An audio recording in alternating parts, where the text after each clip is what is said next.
Hindi maganda, masyadong malakas ang dragon ng kadiliman na ito. Kahit ang bantayang tres liwanag ay nasira na. Kung hindi natin ito papatayin ngayon, ang mga tao sa mundo ay mapapahamak. Anak, nakikita mo ba ang nasa ibaba na maliit na palaka? Medyo mahina, pero sapat na para magsanay ka.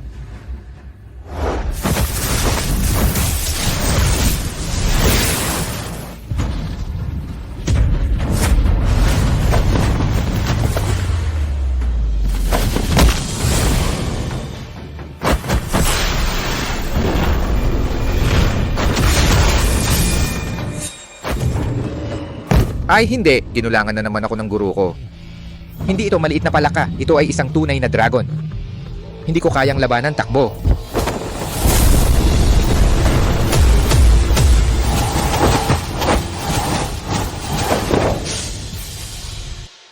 Ligtas na. Napakalakas ng halimaw na yon. Kaya't kailangan ko munang dalhin kayo palayo. Maraming salamat nakatatanda sa pagligtas sa amin. Ang malaking tulong ay hindi na kailangan ng pasasalamat. May mahalaga akong kailangan gawin. Paalam na. Nakatatanda, bilisan. Mabilis na mag-utos sa loob ng samahan. Hanapin ninyo siya sa bawat sulok hanggang sa matagpuan ang dakilang taong ito. Kung makukuha natin ang kanyang tulong, ang makabagong samahan ay tiyak na angat ng husto. Guro, hindi ko kaya ang maliit na palaka na yon. Ibig sabihin mahina ka pa rin. Oo, mahina pa rin ako. Ngunit kahit ano pa man, kailangan kong tuparin ang kasunduan ng 10 taon namin ni Lila. Guro, ang kasunduan ng 10 taon namin ni Lila ay dumating na. Gusto kong bumaba ng bundok at hanapin siya. Sige, pumunta ka. Si Marco ay may pambihirang katawang lihim at isang henyo sa pagpapalakas. Ngunit ang katawang lihim na ito ay hindi nagpapakita ng talento bago maging 18. Parang walang silbi. Ngayon, naganap na ang katawang lihim, dapat na niyang mabawi ang lahat ng nararapat sa kanya.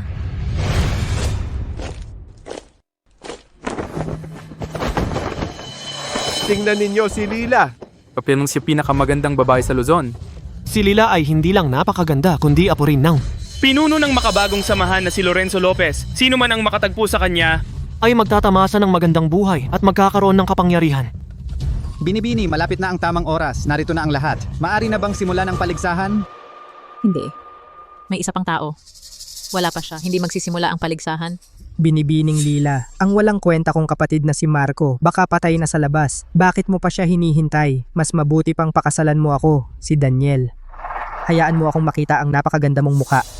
Imposible. Ang aking muka ay may karapatan lamang makita ni Marco. Marco, kung hindi ka babalik, mas gugustuhin ko pang mamatay kaysa magpakasal sa iba. Teka, At ako naman.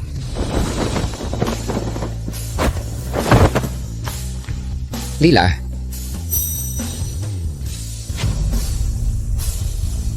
Lila, bitawan mo ang babaeng iyan.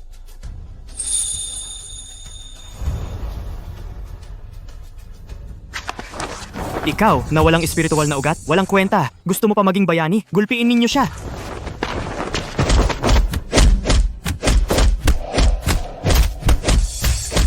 Tara na. Kuya Marco. Pasensya na. Huwag kang matakot, Lila. Kapag lumaki ako, siguradong magiging dakilang bayani ako para protektahan ka. Kuya Marco. Dumating ka talaga. sinabi ko sa'yo, pagbalik ko mula sa pagsasanay, siguradong pakakasalan kita. Ikaw, na walang espiritual na ugat at hindi man lang nagising, walang kwenta. At may lakas ka pa ng loob na magyabang na pakakasalan mo si Lila. Miss Lila, huwag kang maniwala sa walang kwentang ito. 10 taon na ang nakalipas dahil hindi siya nagising ang espiritual na ugat. Pinalayas siya ng aking ama mula sa angkan ng Reyes. Ngayon 28 na siya, walang nagawa sa buhay. Ano ang karapatan mo para sumali sa paligsahan sa pag-iibigan? Kapag ang isang tao ay lampas na ng 18 at hindi pa nagising ang espiritual na ugat, sa buong buhay niya, talagang wala na siyang espiritual na ugat. Kaya naman ang pinuno ng pamilya Reyes noon ay iniwan si Marco na panganay na anak at ibinigay ang lahat ng pag-asa sa anak sa labas na si Daniel. Totoo, wala akong kakayahan. Sa 10 taon kong nasa bundok, kahit isang daliri ng aking master, hindi ko kayang pantayan. Pero si Lila ay naghintay sa akin ng 10 taon. Kahit anong mangyari, gagawin ko ito para sa kanya. Ano, mali ba ang sinabi ko? 10 taon na ang nakalipas, hindi mo na iligtas ang iyong ina. Makalipas ang 10 taon, wala ka ring magagawa kundi panoorin ako manalo sa paligsahan. At pakasalan si Lila Lopez ng may karapatan. Kung marunong kang makisama, umalis ka na. Kasi naman, mula pagkabata hanggang ngayon, wala kang nanalo sa akin. Ikaw, Kuya Marco, wag mo silang pansinin. Naniniwala ako ngayong araw. Tiyak na matatalo mo ang lahat. Hihintayin kitang pakasalan ako. Lila, Babaeng walang hiya, ilang taon na kitang gusto, pero lagi mo akong tinatrato ng malamig samantalang si Marco na walang kwenta, pinagbubuhusan mo ng pagmamahal, mabuti. Ngayon papanoorin ko si Marco ang kanyang pinapangarap na kasintahan maging babae ko.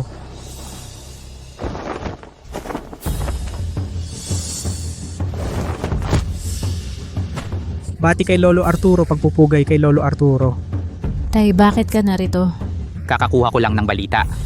Ngayong araw may isang misteryosong dalubhasa, isang suntok lang, napatay niya ang dragon ng siyam na kadiliman. Iniligtas ang makabagong samahan, 3 matataas na elder. Makabagong samahan ngayon ay naghahanap ng taos-puso sa nakatatandang ito. Isang suntok lang ay kaya niyang patayin ang dragon ng siyam na kadiliman. Ganyang antas ng kakayahan, tiyak na isang malaking tao. Kung ang nakatatandang ito ay pabor sa aming pamilya, ang aming pamilya ay tiyak na aangat. Sabi nila, ang dalubhasang ito ay napakabata pa. Isang pambihirang henyo higit sa mga taong ito sa ibaba. 1,000, 10,000 beses. Kung siya ay magiging manugang ko, si Arturo. Ang galing, di ba? kung magkakaroon din ako ng ganyang kakayahan, saka ko lang mapoprotektahan. Lahat ng nais kong protektahan. Kuya Marco, huwag kang mainggit sa iba. Naniniwala akong balang araw, tiyak na magiging mas malakas ka pa kaysa sa misteryosong dalubhasang iyon. Sige ang paligsahan sa pag-iibigan na ito. Ako ang mamamahala. Unang round ng paligsahan, simula na ang pagsubok ng talento.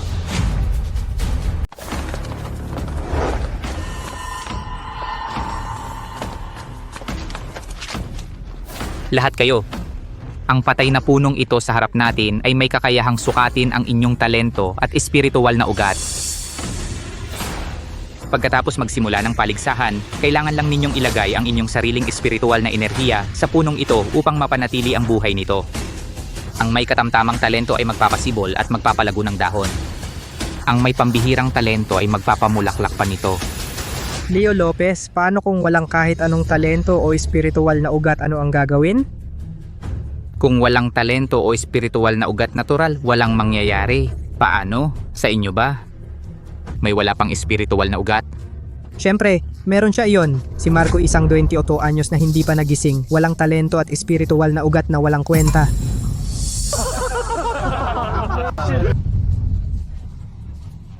Talagang kahiya-hiya kang nilalang. Walang talento o espiritual na ugat at nangahas kang sumali sa paligsahan ng aking anak na babae? Paligsahan sa pag-iibigan. Akala mo ba ang makabagong samahan ay isang kanlungan para sa mga pulubi? Ikaw sukatin mo sa huling pagkakataon. Sino sa inyo ang mauuna? Ako na.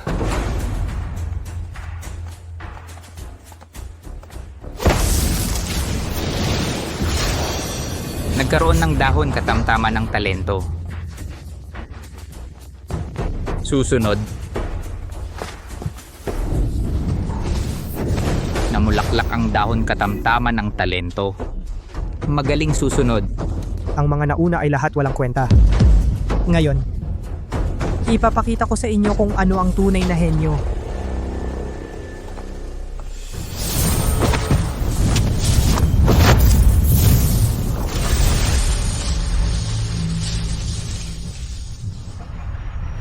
Namulaklak sa tuktok ng puno, magaling pambihirang talento. Hahaha, talagang mabuti kang anak ni Eric Reyes.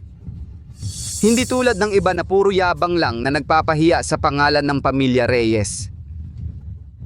Marco, nakita mo ba? Ito ang agwat sa pagitan mo at sa akin. Ikaw ay isang walang kwentang tao. Manood ka habang ako at si Lila maging mag-asawa ikaw. Huwag mo silang pansinin, Kuya Marco, naniniwala ako sa'yo. Sa pagkakataong ito, tiyak na mapapatunayan mo ang iyong kakayahan, patunayan ang sarili mo. 10 taon akong hinintay ni Lila. Hindi ko dapat biguin ang tiwala niya. Kahit mahina pa rin ako ngayon, susubukan ko para sa kanya.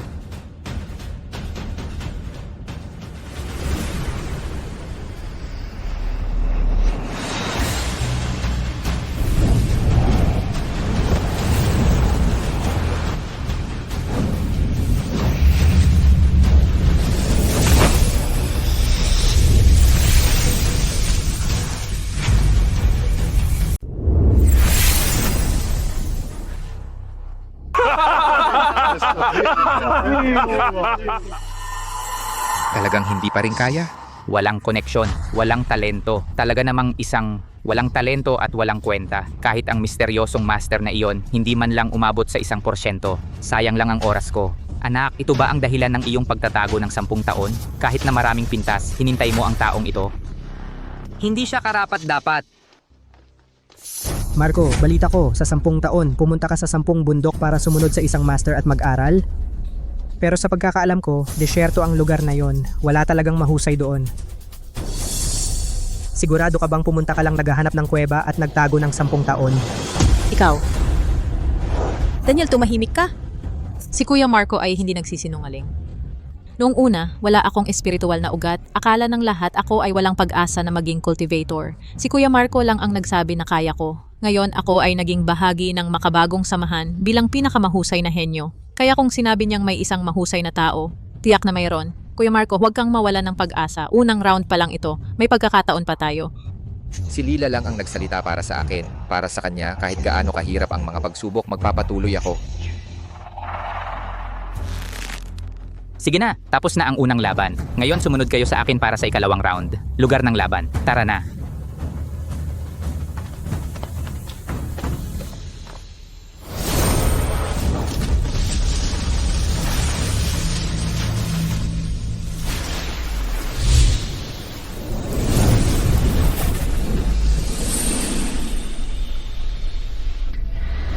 Lorenzo, iyong sugat. Ito ang aking sagradong nilalang, ang puno ng kalangitan, bagong iniksyon ng isang napakalakas na espiritual na enerhiya. Ang enerhiyang ito ang nagpagaling sa akin. Napakalakas na enerhiya. Gaano kalakas? Libong talulot anyo ng isang immortal, lakas. Daang beses na mas malakas kaysa sa amin. At saka, kapareho ng ninuno na nagligtas sa amin noong araw na yon. Parehong pinagmulan. Ano? Ngayon ay ang paligsahan sa pag-iibigan ng aking apo. Maaari bang ang ninuno na iyon ay sumali rin?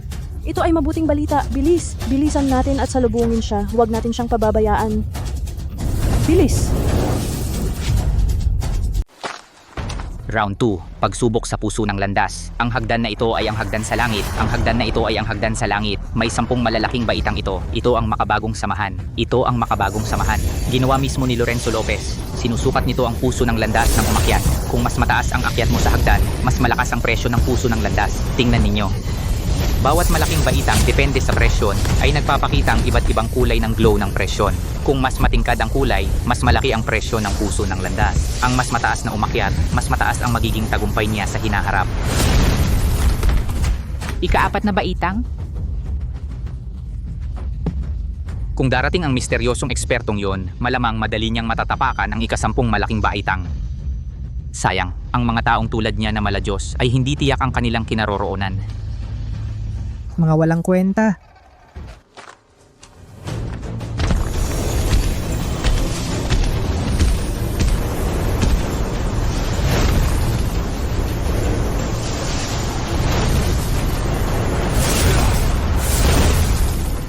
Ika-7 baitang ng hagdan sa langit.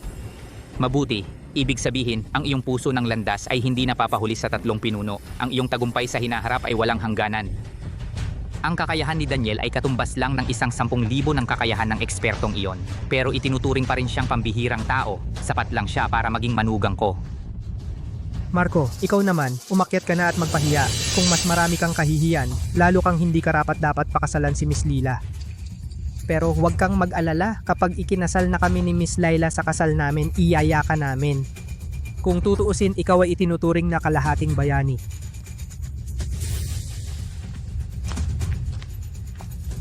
Sa pagkakataong ito, hindi na ako dapat mapahiya. Kuya Marco? Sige.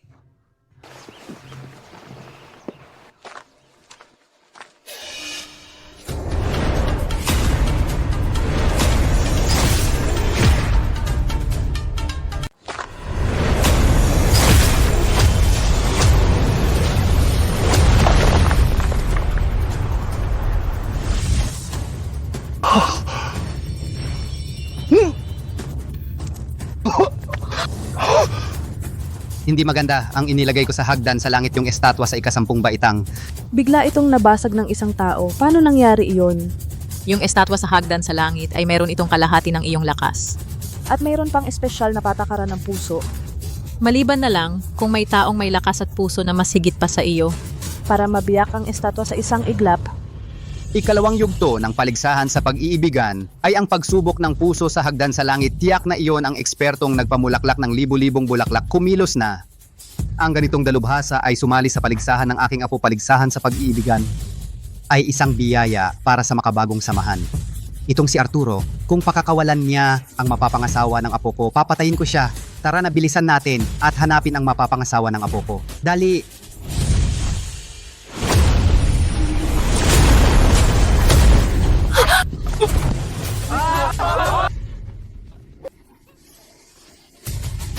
Umakyat ng isang baitang, tinaboy agad napakasama ng resulta. Kuya Marco, Sofia, tingnan mo. Ito ang taong hinintay mo ng 10 taon. Marco, ang anak ko para sa'yo, isang walang katiyakan na pangako, 10 taon. Tinanggihan niya ang maraming manliligaw na mga itinuturing na galing sa langit. Nagtalukbong siya ng 10 taon para sa'yo. Tiniis ang napakaraming chismis. Marami ang tumawa sa kanya, akala maling pag-ibig. Pero ikaw, nagmumukha ka pa ring walang kwenta. Ano ang maibibigay mo sa kanya?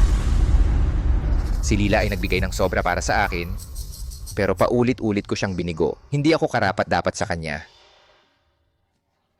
Marco, ngayon pati ang magiging biyenan ko ay nakita na ikaw ay walang kwenta. Tama nga, kahit na ang babaeng mahal mo ay hindi mo mailigtas sa sakit, ano ang gagamitin mo para makipag-agawan sa akin? tama na. Kuya Marco. Tay, lahat ng ito ay kusa kong ginawa. Kuya Marco, tingnan mo ako. Nakalimutan mo ba? 10 taon na ang nakaraan, sa eskinita na iyon, noong wala kang ugat ng espiritu, handang ipaglaban mo ako kahit mamatay. Mula noong araw na iyon, ikaw na ang tanging bayani ko, higit pa sa mga itinuturing na galing sa langit, 1000 beses kang mas malakas. Kuya Marco. Nakikiusap ako para kay Lila. Subukan mong muli, okay? Tulad nung pinoprotektahan mo ako, lumaban ka ng buong tapang. Tama! Noong hindi ako natalo, paano ako matatalo ngayon? Lila, sumusumpa ako sa susunod na round kahit magkawatak-watak ang katawan ko, lalapit ako sa'yo.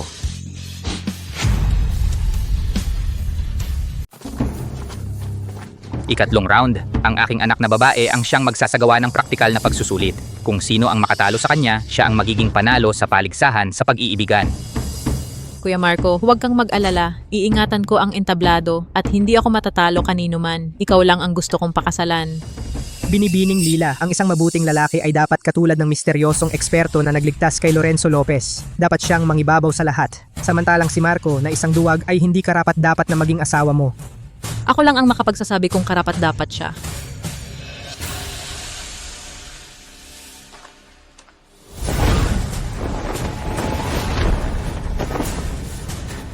Ikatlong round. Sino ang mauna? Ako?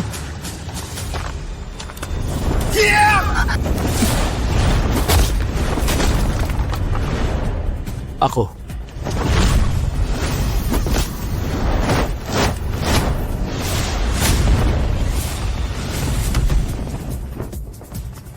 Ang galing talaga ni Laila. Si Chuman ay isa sa pinakamalakas na kalahok sa paligsahang ito. Kahit siya ay hindi tumagal ng 10 galaw.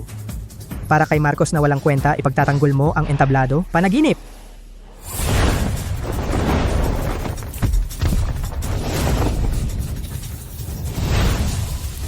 Binibining Lila, pakituro po.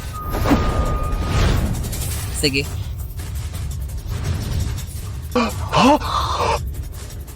Ito, Mukhang tapos na ang ikalawang round. Tapos na, pupunta na sila sa ikatlong round. hindi maganda. Ang ikatlong round ay ang paligsahan sa pag-iibigan. Kahit bahagyang gumalaw ang nakatatandang yon, lahat ng 10 disipulo na magkasama ay hindi makakalaban sa isang galaw niya. Bilis! Pumunta tayo sa paligsahan. Baka mahuli tayo at may mangyaring masama. Tara!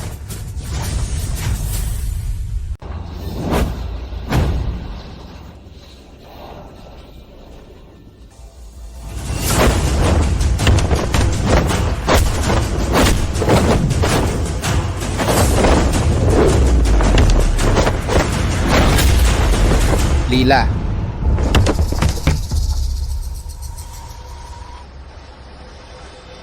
Si Daniel pala ay napakalakas. Hindi pwede. Para kay Kuya Marco, kailangan kong manalo.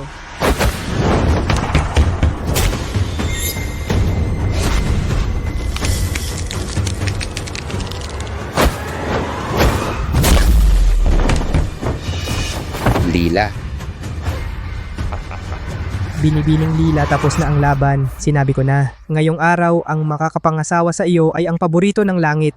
Ako lang. Panaginip ka lang. Binibining Lila, ang aking anak na si Daniel ay isang pambihirang tao. At si Marco ay isa lamang walang kwentang kahihiyan. Bakit ka pa nagpupumilit?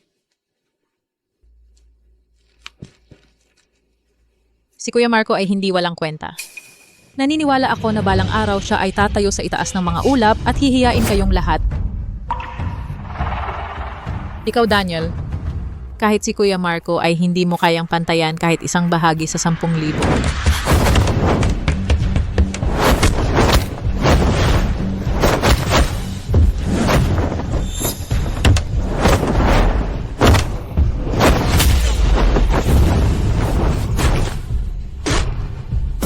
Lila, Sofia. Sa gitna ng laban, walang dapat makialam. Ito ang patakaran ni Lolo Arturo. Tama ba? Lolo Arturo. Bago pa matapos ang laban, walang sino man ang dapat makialam sa laban. Binibining Sofia, sumuko ka na sa halip. Pakasalan mo na lang ako, si Daniel gagawin kitang pinakamasayang babae sa buong mundo.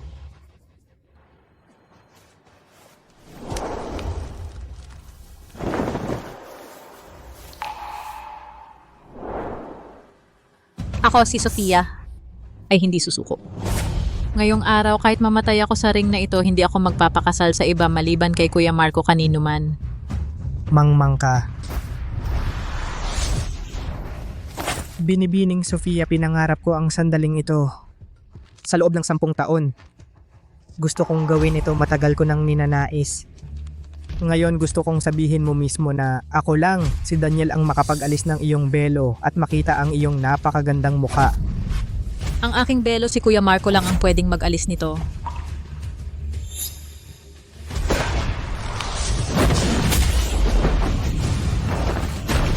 Sofia. Sofia, tama na. Hindi mo kayang talunin si Daniel. Hindi mo mapoprotektahan ang ring na ito. Si Marco ay hindi tulad ng mahiwagang mandirigmang iyon na makakagawa ng himala sa gitna ng kawalan. Kung ikaw pa rin ang anak ni Arturo, sumuko ka na at pakasalan si Daniel. Hindi. Hindi ako maaring sumuko. Hindi ko pa hinihintay ang pagbabalik ni Kuya Marco matapos ang kanyang pagsasanay sa araw na pakasalan niya ako.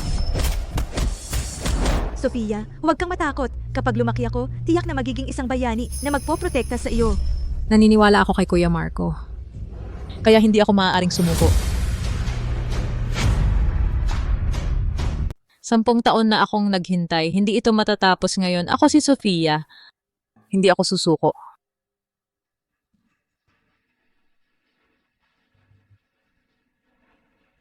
Ang isang lalaki na may asawang ganito, ano pa ang hihilingin? Sige. Hindi ako susuko. Kung ganun, pagbibigyan kita ang babaeng hindi ko makuha, si Daniel. Ang iba hindi rin dapat makuha. Tigil! Ito. Kuya Marco, Sofia. sa susunod na buhay, ikakasal pa rin ako sa iyo. Sofia, hintayin mo ako. Pagkatapos ng 10 taon, tiyak na babalik ako na may natutunan at pakakasalan kita. Kuya Marco, kahit gaano katagal si Sofia ay maghihintay sa iyo, ang aking belo ibaba ko lamang para sa iyo, Kuya Marco. Huwag mo silang pansinin. Naniniwala ako na ngayon tiyak na matatalo mo ang lahat. Hihintayin kitang pakasalan ako. Sa loob ng 28 taon, wala akong nagawa. Walang naniniwala sa akin. Ikaw lang. Ako si Marco, kung ang minamahal ko hindi ko kayang protektahan. Ano pa ang silbi ko? Kung ganon, mamatay ka na.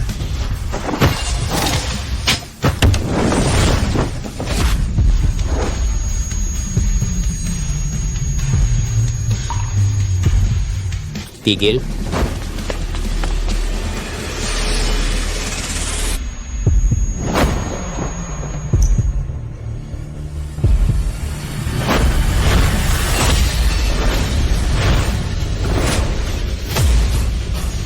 ikaw ang dapat mamatay.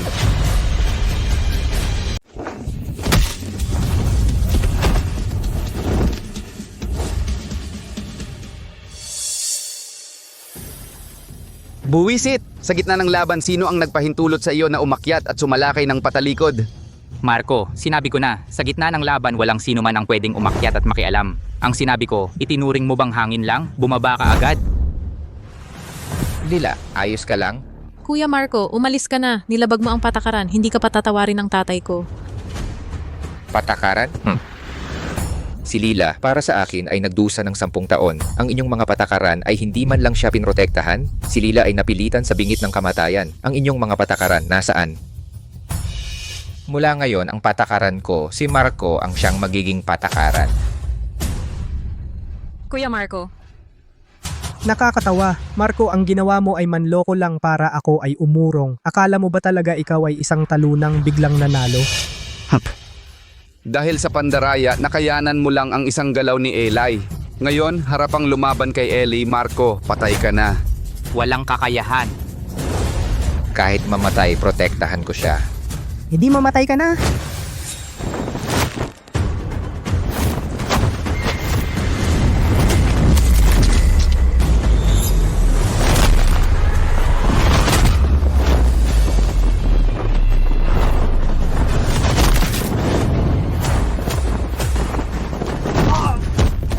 Imposible ito.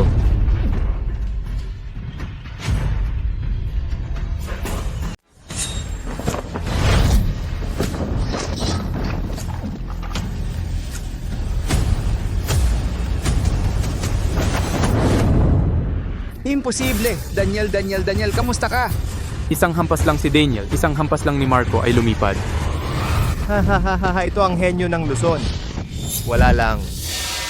Akala ko ang galing ng henyo ng Luzon, ganyan lang pala. Hempi, nakakadismaya talaga. Ito ay ang banal na prinsipe ng kapisanang mandirigma ng Tanglawan. Gabriel. Yung walang tatalo sa Tanglawan, kaya niyang makipaglaban sa pinuno ng kapisanang mandirigma ng daan-daang laban, isang pambihirang henyo. Kaya naman si Daniel ay isang hampas lang at lumipad. Siya pala ang gumawa. Si Gabriel pala ang pumalo, naloka ako. Sabi ko na nga ba si Marco, itong walang espiritual na ugat na walang kwenta, bigyan mo siya ng 100 taon, hindi pa rin niya ito magagawa. Sofia, ayos ka lang ba? Ayos lang ako, Kuya Marco. Tara.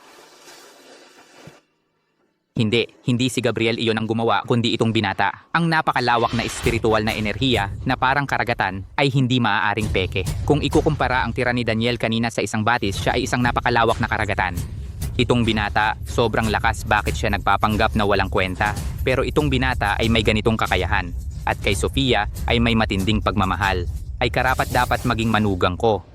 Lolo Arturo, ako ay pumunta ng hindi inanyayahan. Hindi ka naman magagalit, di ba? Prinsipe Gabriel galing sa malayong lugar. Ano ang iyong pakay? Narinig ko na ngayong araw ang apo ni Punong Lorenzo ng makabagong samahan, ang pinakamagandang babae, si Sofia ay may paligsahan sa pag-iibigan. Kaya pumunta ako upang sumali. Ang ganyang kagandahan ay dapat sa isang katulad ko na banal na prinsipe.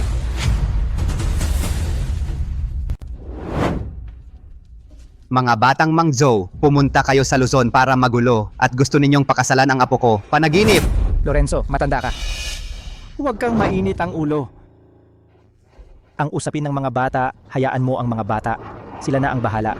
Tayong mga matatanda, dito lang tayo manood. Tristan, ikaw taga Mangzo, nandito ka rin. Ano? Bakit kayo lang sa Luzon ang pwedeng magdiwang at bawal kaming sumali mula sa Tanglawan? Ikaw lang? Gusto mong pigilan kaming tatlo? Ano? Subukan mo. Akala mo ba takot ako sa'yo?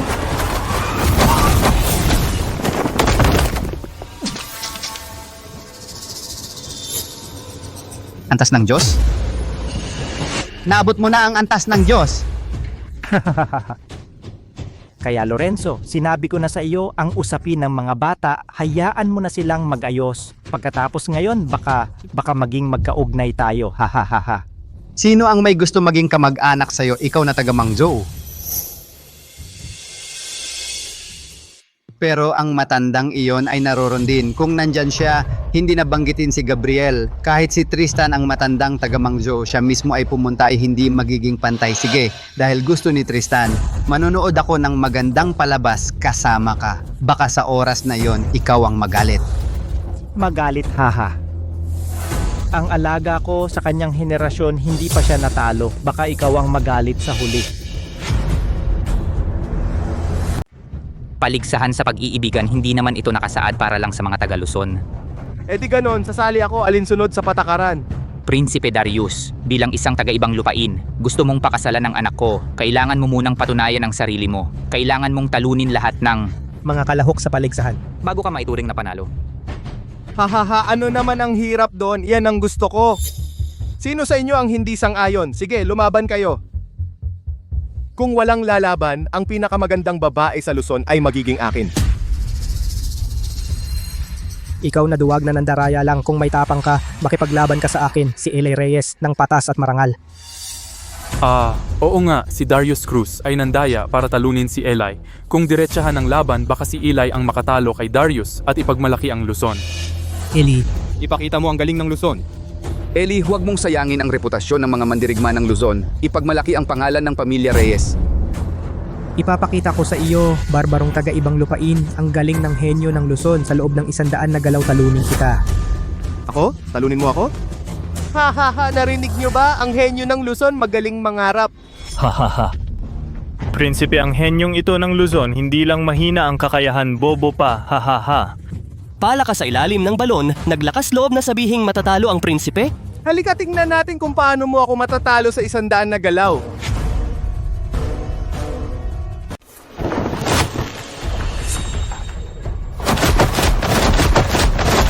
Masyadong mahina at mabagal. Kayong mga henyo sa Luzon, ito lang ang kaya ninyo. Si Gabriel pala ay napakalakas. Ang mga galaw ni Daniel sa harap niya. Ay parang laro ng bata, nakakatawa. Si Gabriel ay talagang isang henyo, matibay ang pundasyon, matalino sa laban. Kahit ako, para talunin siya, ay nangangailangan ng daan-daang galaw. Ikaw, Gabriel, ay henyo. Ngunit ang magiging manugang ko ay halimaw sa mga halimaw. Hahaha. Tatay, anong oras na at tumatawa ka pa? Gusto mo ba talagang ipakasal ako sa barbarong iyon? Aking anak, huwag kang mag-alala, hindi mo siya pakakasalan.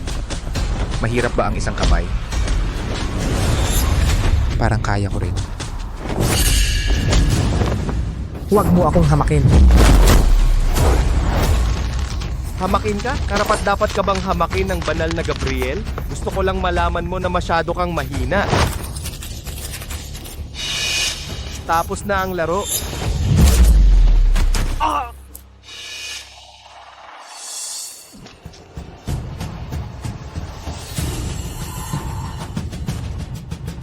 Wala kang kwenta.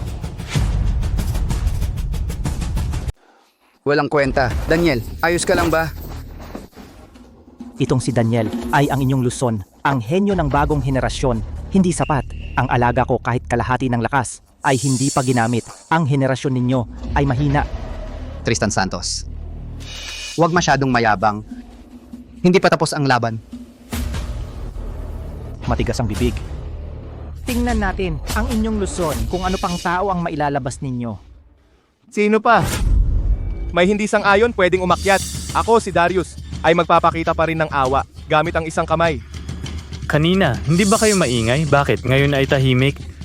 Walang tao sa Luzon, puro duwag na walang kwenta. Dahil walang gustong lumaban ayon sa patakaran, Miss Lila ay magiging akin na. Leo Lopez, ipahayag mo na. Simula ngayon, ang iyong mahal na anak na babae ay magiging ika-eka din kung asawa. Sinong nagsabing walang gustong lumaban? Baka naman, Leo Lopez, gusto mong ikaw mismo ang lumaban gamit ang iyong lakas laban sa bata? Siyempre hindi ako, Marco. Ikaw na. Marco, umakyat ka. Marco, hindi ba ako nagkakamali? Papasukin si Marco, yung 2 round na pagsubok na laging talunan? Si Leo Lopez ay nababaliw na. Oh, gusto niyang gamitin si Gabriel para patayin si Marco. Marco, patay ka na. Ngayon kahit si Leo Lopez ay ayaw na sa iyo. Alam ng lahat, si Marco, 5 taon na ang nakalipas, pinalayas ko siya sa angkan ng Ye. Ang ginawa ni Marco ngayon ay walang kinalaman sa angkan ng Ye. Ang buhay o kamatayan niya, ang aming angkan, ay hindi mananagot. Tatay, nababaliw ka ba? Bakit mo pinapayagan si Kuya Marco na mamatay? Kahit gaano mo siya kapuot, hindi mo dapat gamitin ang ganitong paraan. Lila, hindi ko naman intensyong ipapatay siya. Alam ko na kaya niyang manalo. Manalo? Kuya Marco, hindi mo ba nakita ang unang 2 rounds? Paano siya mananalo sa halimaw na iyon? Marco, kung wala nang ibang aakyat, ikakasal si Lila kay Gabriel. Ikaw, handa ka bang para kay Lila lumaban sa entablado? O para kay Lila, handa akong gawin ang lahat. Kuya Marco, huwag kang pumunta. Mamamatay ka. Lila, huwag kang mag-alala. Si Gabriel ay hindi mukhang ganoon kalakas. Sa tingin ko, kaya kong manalo. Hindi dapat. Tiyak na kaya mo. Marco, maniwala ka sa sarili mo. Pero, Lila, magtiwala ka sa akin ng isang beses.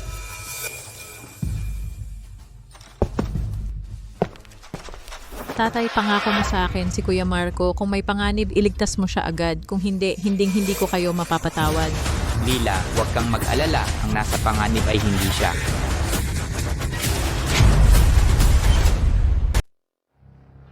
Yung matandang iyon. Sa wakas, umakyat na siya. Ayos na, sigurado na. Lorenzo Lopez, matandang yon, nalilito ka yata? Narinig ko mula sa mga tao sa ibaba, itong si Marco ay isang ganap na walang kwenta at umaasa kayo sa walang kwentang ito. Kaya ba niyang talunin ang alagad ko? Walang kwenta ba siya? Malalaman din natin agad. Tristan Santos. Hintayin mo lang. Kailangan lang ng alagad ko na gamitin ang kalahating lakas. Isang suntok lang at matatalo ang batang ito.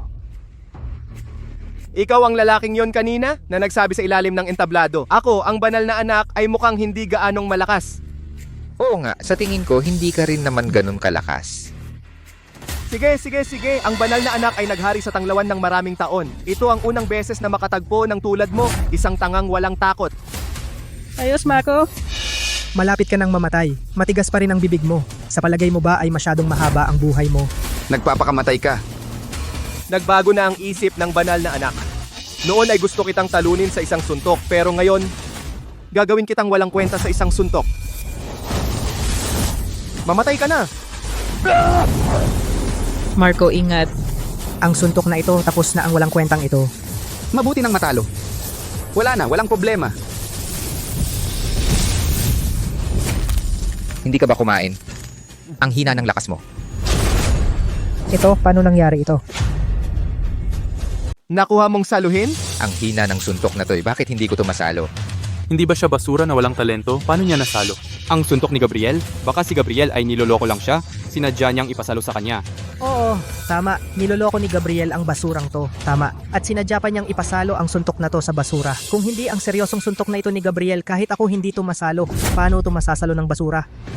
Loko. Gabriel, ang suntok na yun ay talagang buong lakas na. Kung pag-uusapan ang panloloko, ito ay talagang si Marco ang nangloloko kay Gabriel. Sinuntok mo ako kanina. Ngayon, itong suntok na to, ang ibabalik ko sa'yo. Itong suntok na to ang lakas.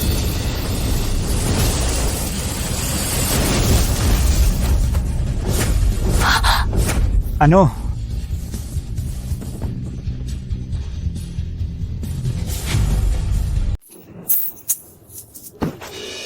Prinsipe Gabriel. Ikaw, Isang suntok, isa lang, natalo si Gabriel. Siya ang pinakamatalino sa tanglawan. Kahit isang suntok ni Marco ay hindi niya kaya. Imposible. Guni-guni lang ito. Itong walang kwenta. Paano naging ganito kalakas? Nagtatago ng kakayahan. Itong suwail na anak lagi nang nagtatago ng galing. Ang lalim ng kanyang isip, nilinlang pa niya maging ang mga magulang niya. Dapat siyang mamatay. Tatay, alam mo na ba ito nun pa?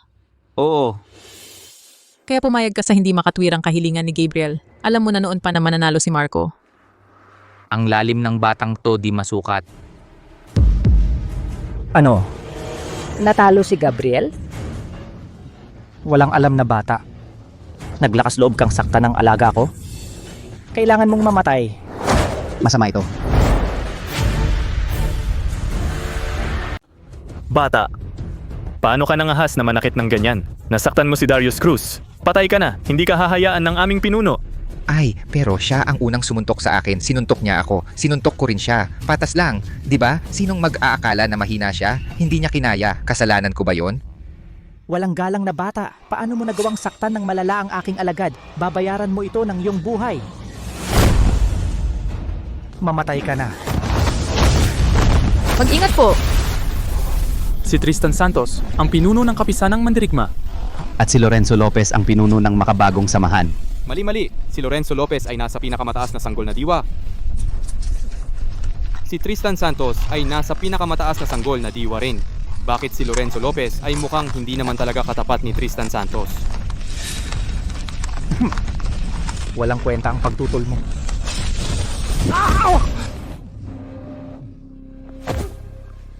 Lorenzo, lakas loob mo akong harangan? Ngayon, walang makakapagligtas sa hayop na yan.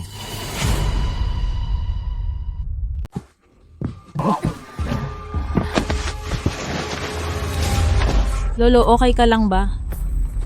Antas ng Diyos! Nakabreak na siya sa antas ng Diyos. Antas ng Diyos? Isang antas ng Diyos na dakilang dalubhasa. Masama ito. Isang antas ng Diyos na dakilang dalubhasa. Mukhang hindi naman sobrang malakas. Lorenzo, matanda, dahil determinado kang mamatay, kukunin ko muna ang buhay mo at papatayin itong maliit na hayop. Lila, tumakbo ka na.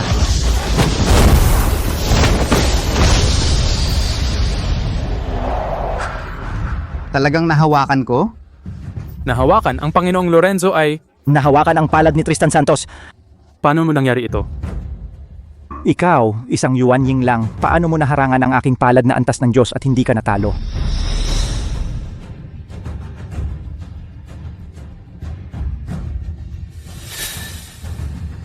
Isang antas ng Diyos na dakilang dalubhasa. Mukhang hindi naman sobrang malakas.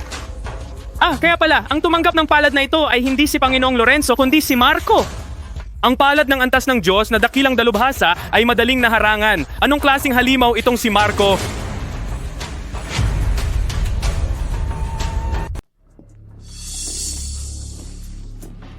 Ginoo. Talaga? Nasa antas ng Diyos ka rin ba? Lolo, ikaw ang lolo ni Lila, kaya ikaw ay nakatatanda ko. Huwag mo akong tawaging Ginoo, tawagin mo na lang akong Marco. Ay, isang cultivator ang nauna ay dapat igalang ang antas ang pinakamahalaga. Mula ngayon, kanya-kanya na tayo ng tawag.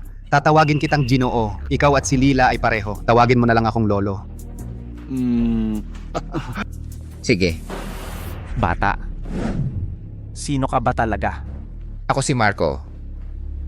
Lolo, maari ka munang magpahinga. Ako ang lalaban sa kanya. Ginoo, mag-ingat ka.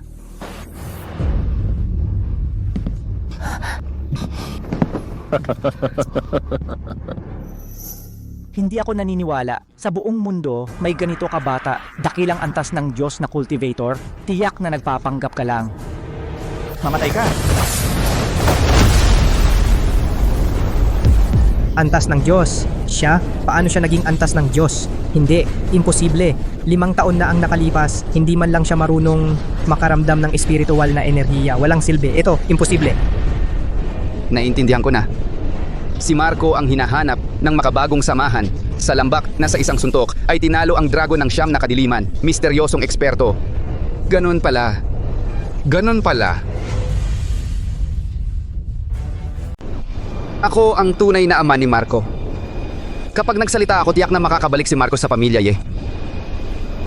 Kung magkakaroon si Ye ng si Marco itong eksperto sa antas ng Diyos, tiyak na aakyat sa tuktok ng Luzon. Hindi, ang dalisay at malalim na espiritual na kapangyarihan ng batang ito ay hindi naman papahuli sa akin na kakabreak lang sa antas ng Diyos. Ngunit siya ay napakabata. Imposible na makamit ang antas ng Diyos sa sarili. Binata, hindi ako naniniwala na sa edad mong ito ay may ganitong antas ng pagsasanay. Sabihin mo na mayroon kang napakalakas na artifact na nagpapahintulot sa iyo na lumaban sa akin, isang antas ng Diyos. Wala naman. Ang aking guro ay hindi ako binigyan ng anumang artifact. Tinuruan lang ako ng pagsasanay. Mali ang hula mo. Lalong lumilitaw ang katotohanan sa iyo. Kung wala kang ganitong makapangyarihang artifact ang iyong espiritual na kapangyarihan na lumalaban sa antas ng Diyos, paano mo ipapaliwanag? Kayamanan. Oo, tiyak na ganyan. Sabi ko na nga ba, itong walang kwenta paano bigla siyang naging napakalakas. Nakuha niya napakaswerteng swerte, nakakuha ng napakalaking pagkakataon. Bakit ang ganitong magandang kapalaran ay napunta sa walang kwentang ito? Kung ako ang nakakuha ng artifact ngayon, ang lahat ay nakatingin sa taong nakakuha ng magandang babae ay ako, si Daniel. Hindi ito patas. Kayamanan. Kung talagang kayamanan kayang magpalabas ng ganyang kalakas na kapangyarihan, si Ethan ay bata pa, may daladalang mahalagang kayamanan, malamang na magdulot ng kapahamakan. Bilang tunay niyang ama, nararapat na ako ang mamahala nito para sa kanya. Tama. Ako muna ang pansamantalang mamahala ng kayamanan, tiyak na maaakay ang pamilya, tungo sa walang katulad na tagumpay. Tama. Bata umaasa sa mga panlabas na bagay na ito ay hanggang imahe lamang. Ang aking antas ng Diyos na pagsasanay ay nakuha sa pamamagitan ng mahirap na pagsasanay. Ang panloob na kapangyarihang ito ay matatag, kaya kitang ubusin sa pamamagitan ng pagtitiis.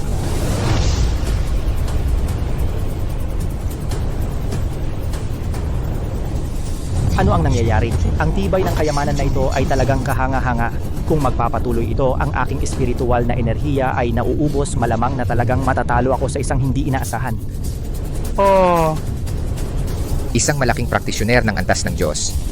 Ang pinakamalakas na kapangyarihan, ito ba ang lahat? Talagang hindi kahanga-hanga. Akala ko mas malakas pa. Hindi pwede ang batang ito ay tila may sobra pang lakas. Kakabalik ko lang sa antas ng Diyos. Ang buong kakayahan ko ay hindi pa napapatatag. Malayo pa sa rurok, hindi ko siya pwedeng hayaan na magpatuloy sa ganitong pagtitiis. Sige, tama na ang laro. Dapat na itong matapos. Hindi maganda.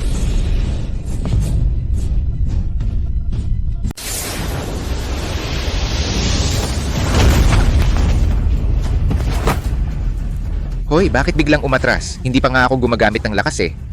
Bata, swerte mo ngayon. Kakapromote ko lang sa pagka-Diyos. Hindi pa stable ang aking estado. Kapag nakauwi na ako sa sekta ngayon, pagsasamahin ko ang aking estado. Darating ang araw na kukunin ko ang iyong buhay at kukunin ang iyong kayamanan. Umatras. Hoy, umalis na lang? Ay, Lolo. Maraming salamat nakatatanda sa iyong tulong para sa makabagong samahan na nalutas ang malaking kalamidad na ito. Lolo, pakitayo po agad. Sobra naman kayo, nahihiya ako. Natural lang na tumulong kapag may nakikitang hindi tama. Magaling na bata. Ngayon ipinapahayag ko na ang nagwagi sa paligsahan sa pag-iibigan ay si Marco. Sino pa ang may tutol? Si Marco ay napakalakas. At para sa makabagong samahan, nalutas ang ganitong krisis. Wala kaming tutol. Sandali, may tutol ako. LA Reyes, tapos na ang laban. Mayroon nang nanalo at natalo. Ano ang opinyon mo? Si Ethan Reyes ay umaasa lang sa isang kayamanan na hindi alam kung saan nanggaling, kaya nagkaroon siya ng ganyang lakas. Ang kayamanan ay panlabas na bagay lamang. Hindi iyon maituturing na sariling kakayahan. Kung ako ang may ganitong kayamanan, tiyak na mas malakas ako sa kanya. At ang paligsahan sa pag-iibigan ay may 3 round. Kahit na sa huling round ay swerte siya na matalo si Darius Cruz, paano ang unang 2 round? Ang talento, ang puno ng kalangitan ay walang reaksyon. Ang pagsubok ng puso, umakyat ng isang hakbang at bumaba. Ito ay nakita ng lahat. Kaya ayon sa paligsahan sa pag-iibigan na patakaran na 2 sa 3 panalo, ang nanalo sa unang 2 round ay ako. Ako ang tunay na panalo. Si Ethan Reyes ay isang basura na umaasa sa panlabas na bagay. Ano ang karapatan niyang pakasalan si Lila Lopez? Mukhang may punto. Ang performance ni Marco sa unang 2 round talagang nakakalungkot. Kung nanalo siya sa tulong ng mga gamit, talagang hindi marangal ang panalo. Sabi na Marco, ikaw ay walang kwenta noon at walang kwenta ka habang buhay. Ano ang karapatan mo upang maging karapat-dapat kay Miss Lila? Ang taong karapat-dapat kay Miss Lila ay ako lamang. Sino ang nagsabing si Marco ay walang resulta sa unang 2 round? Ito ay nakita ng lahat. Panginoong Lorenzo, sikat at iginagalang po kayo. Gusto ba ninyong magpakita ng paboritismo? Ako ay palaging makatarungan sa aking mga ginagawa. Si Marco sa unang 2 round ay hindi lamang walang resulta, bagkus ay nakamit ang isang kahanga-hanga at pambihirang resulta. Ikaw lang ang bulag at hindi nakakilala sa tunay na ginto. Tingnan ninyo. Ito si Marco, ang kanyang resulta sa unang 2 round. Tingnan ninyong mabuti. Hindi ito posible.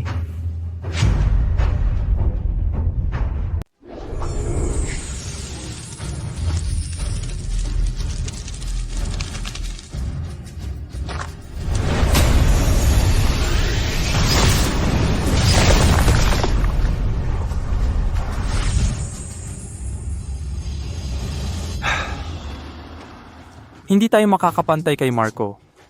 Hindi pala si Marco walang silbi. Pinamulaklak niya ang puno ng kalangitan. Isang hakbang pa lang niya, nabasag na niya ang estatwa ni Lolo. Siya ang tunay na henyo. Hindi posible. Ito ay talagang imposible. Si Marco, Paano magiging... isang henyo na bihira. Ito lahat ay peke. Nakita namin ito ng personal. Paano magiging peke? Ang talento ni Marco ay hindi pa nakitang kailanman. Pagpamulaklak ng sanga, tanda ng pagiging immortal. Ang lakas ng kanyang daok siyang ay dumurog sa aking estatwa. Higit pa sa akin, itanong sa lahat ng narito, sino ang makakatalo sa kanya? Kahit lahat tayo magkakasama, malamang hindi sapat para kay Marco. Daniel, ano pa ang masasabi mo ngayon?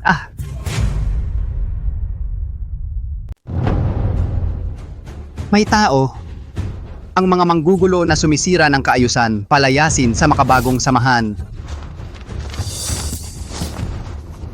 Marco, huwag kang magyabang. Wala kang kwenta 10 taon na ang nakalipas. At wala ka ring kwenta habang buhay. Nagkataon lang na sinuwerte ka. Nagkaroon ka lang ng mahiwagang bagay. Hindi mo ako matatalo kailanman. Ako ang tunay na henyo ng pamilya Ye. Anak, papa, mali ako. Sa mga nakaraang taon, ako ay nabulag ni Daniel na walang utang na loob at taksil na hayop. Sa mga nakaraang taon, nagtiis ka ng kawalan ng katarungan. Ginoong Ye, kung mapapatawad kayo ni Marco ngayon, ano ang gagawin ninyo? Siyempre, ibabalik namin si Marco sa bahay. Si Marco, simula ngayon, ay ang tunay na anak ng pamilya Ye at magiging pinuno sa hinaharap. Ibibigay ko ang pinakamagandang resources lahat sa kanya. Babawi ako ng doble. Ngunit ang pagkakaroon ng mahalagang bagay ay alam na ng lahat. Ang ganoong kayamanan si Marco ay bata pa. Baka hindi niya ito kayang bantayan. Kaya,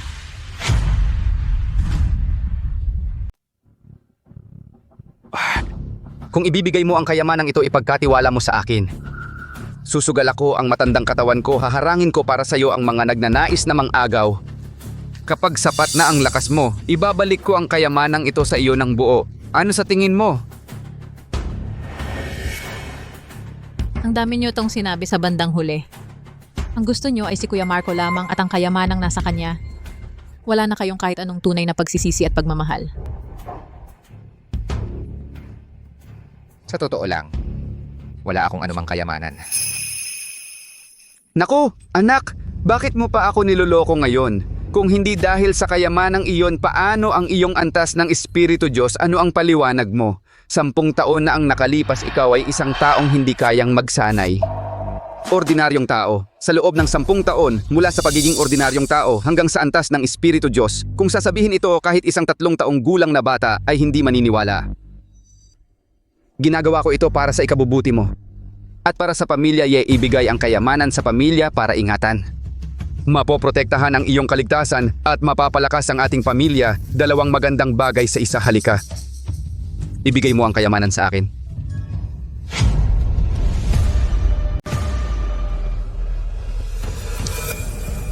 Ako si Marco, wala kang pamilyang tulad mo. Umalis ka na ngayon. Palayasin ninyo silang lahat. Utos ng leader ng samahan. Simula ngayon, ang angka ni Marco sa Luzon ay ilalagay sa listahan ng hindi na makikipag-ugnayan. Lahat ng makikipag-ugnayan sa kanila ay ituturing na kaaway ng makabagong samahan. Marco, ikaw na walang utang na loob. Binigyan kita ng buhay at pinalaki. Binabantayan ko lang ang kayamanan mo. Hindi naman kita magnanakawan. Ganyan mo tratuhin ang sarili mong ama. Sana mamatay ka ng masama. Sana mamatay ka ng masama. Sana mamatay ka ng masama.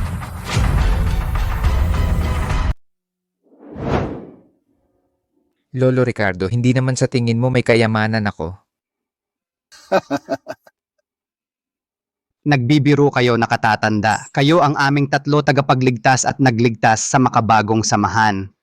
Kahit anuman ang dahilan kung bakit kayo may ganitong kapangyarihan, kayo ay malaking biyaya sa makabagong samahan. Ako, Ricardo, ay lubos na gumagalang sa inyo, nakatatanda.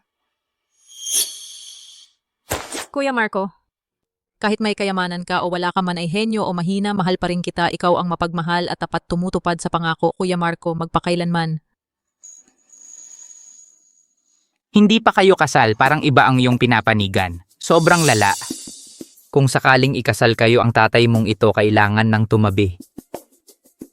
Tatay, ano bang sinasabi mo? Sige anak, tinakpan mo ang kanyang muka sa loob ng 10 taon. Ngayon bumalik si Marco, nanalo sa laban, siya na ang iyong asawa. Ngayon ang belo mong ito dapat nang tanggalin, kung hindi iisipin ng iba na ang anak ni Arturo ay pangit at walang kagandahan, hindi maipagmamalaki. Tatay, ikaw ang hindi maipagmamalaki. Kuya Marco, pwede mo bang tanggalin para sa akin? Sige.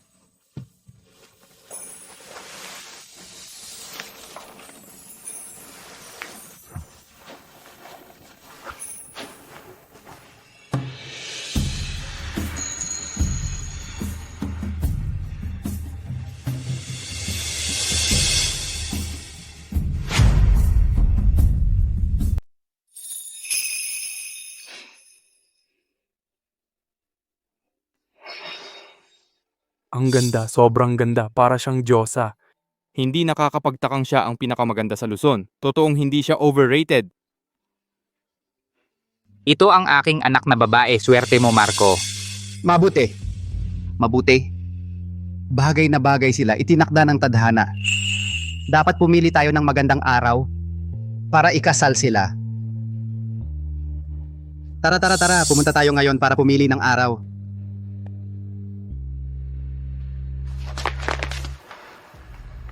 Lila, ang ganda mo talaga. Kuya Marco,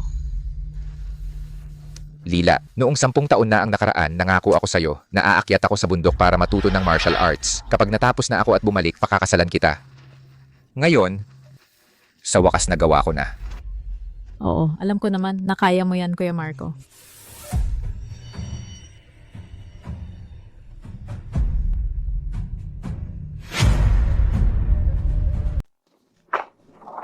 Marco, Sofia kayong mga walang hiya. Ako si Daniel ay sumusumpa sa langit.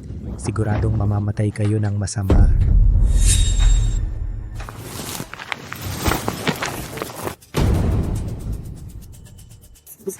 Ang inyong lingkod, si Daniel, pagpupugay sa inyo, Ginoo. Hindi ko po alam, Ginoo, ano po ang inyong ipag-uutos. Alam mo ba ang makabagong samahan? Oo, alam ko. Galing po ako sa makabagong samahan dahil sa paligsahan sa pag-iibigan. Paligsahan sa pag-iibigan. Sino ang nag-aalok? Ito ay ang pinuno ng makabagong samahan na apo ni Lorenzo Sofia. Sofia, anong sinabi mo? Angkan Lopez ang tapang ninyo. At magdaos para sa binibini ng paligsahan sa pag-iibigan? Binibini. Ginoo, kayo po ay... Ako si Miguel. Galing sa kabisera mula sa Angkan Villanueva, isa sa 4 na sinaunang pamilya. Ako ang komandante ng hukbong itim na balat ng Angkan Villanueva. Angkan Villanueva ng kabisera. Ang buong Shanwu ay may 9 na kaharian. Sa 9 na kaharian, ang kabisera ang pinakamataas at nangunguna sa iba pang 8 kaharian, at ang 4 na sinaunang pamilya ng kabisera, kabilang ang Angkan Villanueva, ay isang napakalaking kapangyarihan. Ang pagdurog sa makabagong samahan ay parang pagdurog ng langgam. Kung ako'y makakasama sa Angkan Villanueva. Kaya kayo pala ang Ginoo mula sa Angkan Villanueva ng kabisera. Ako si Daniel, nais kong maglingkod sa inyo at maging tapat na alagad. Mabuti. Sa paglalakbay na ito, kailangan ko ng alipin na pamilyar sa Luzon. Gusto mo bang sumunod sa akin? Oo, gusto ko po. Ako po gusto ko po, 100%. Angkan Villanueva, ito ay mas malakas kaysa sa makabagong samahan na isang napakalaking taga-suporta.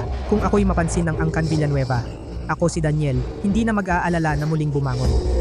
Marco, hintayin mo ako? Ginoo, sa pagkakaalam ko, si Sofia ay ang punong matanda ng makabagong samahan, anak ni Arturo. Mukhang hindi siya Villanueva, Gino, baka nagkakamali kayo ng hinahanap. Arturo talaga ang ama ng binibini, pero ang kanyang ina ay ang kasalukuyang puno ng Angkan Villanueva. Ganon pala. Noong naghihirap ang puno, tumakas siya patungong Luzon at si Arturo nagkaroon ng panandaliang relasyon. Ipinanganak ang binibini noong panahong iyon. Nagkaroon ng kaguluhan sa loob ng Angkan Villanueva para sa kaligtasan ng binibini, kaya siya pansamantalang inalagaan sa makabagong samahan. Ngayon naayos na ng puno ang Angkan Villanueva. Kaya ako na ang susundo sa binibini pauwi. Nga pala, Yung nabanggit mong paligsahan sa pag-iibigan, ano yon? Ganoon po, Ginoo. Ilang araw na ang nakalipas, gumawa sila ng paligsahan sa pag-iibigan para kay Sofia. Ngayon, si Sofia ay may fiancé na. Ano? May fiancé na si Sofia? Sino ang lalaking iyon?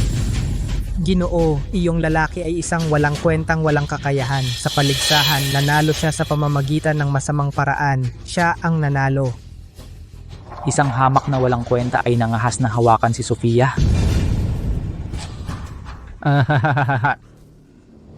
Magaling ang Can Villanueva, magaling makabagong samahan. Ang tatalas ng inyong loob. Ang pinuno ng angkan ay matagal nang nakipagkasundo kay Gio Bautista para sa kasal at kayo ay nangahas na ipakasal siya sa iba. Hahanapin ninyo ang kamatayan. Daniel, mag-guide ka. Pumunta tayo agad sa makabagong samahan. Ako mismo ang kukuha kay Sofia. At yung walang kwentang sumira sa puri niya, pupunitin ko ng pira-piraso. Opo, Gino. Sumunod po kayo sa akin. Malaki pala ang background ni Sofia. Marco, akala mo panalo ka na. Panaginip. Ang babaeng Villanueva ay hindi para sa'yo. Sofia, nagpunta ako sa guro ko. Babalik ako sa ilang araw. Hihintayin kita. Marco, ingat ka sa biyahe. Ikamusta mo ako sa guro mo? Sige, hintayin mo ako.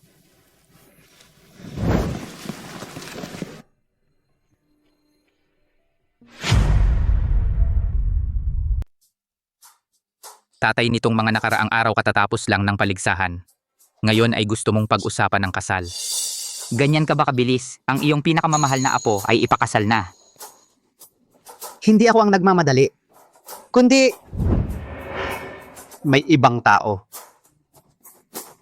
Lolo, nagsisinungaling ka. Wala akong pagmamadali.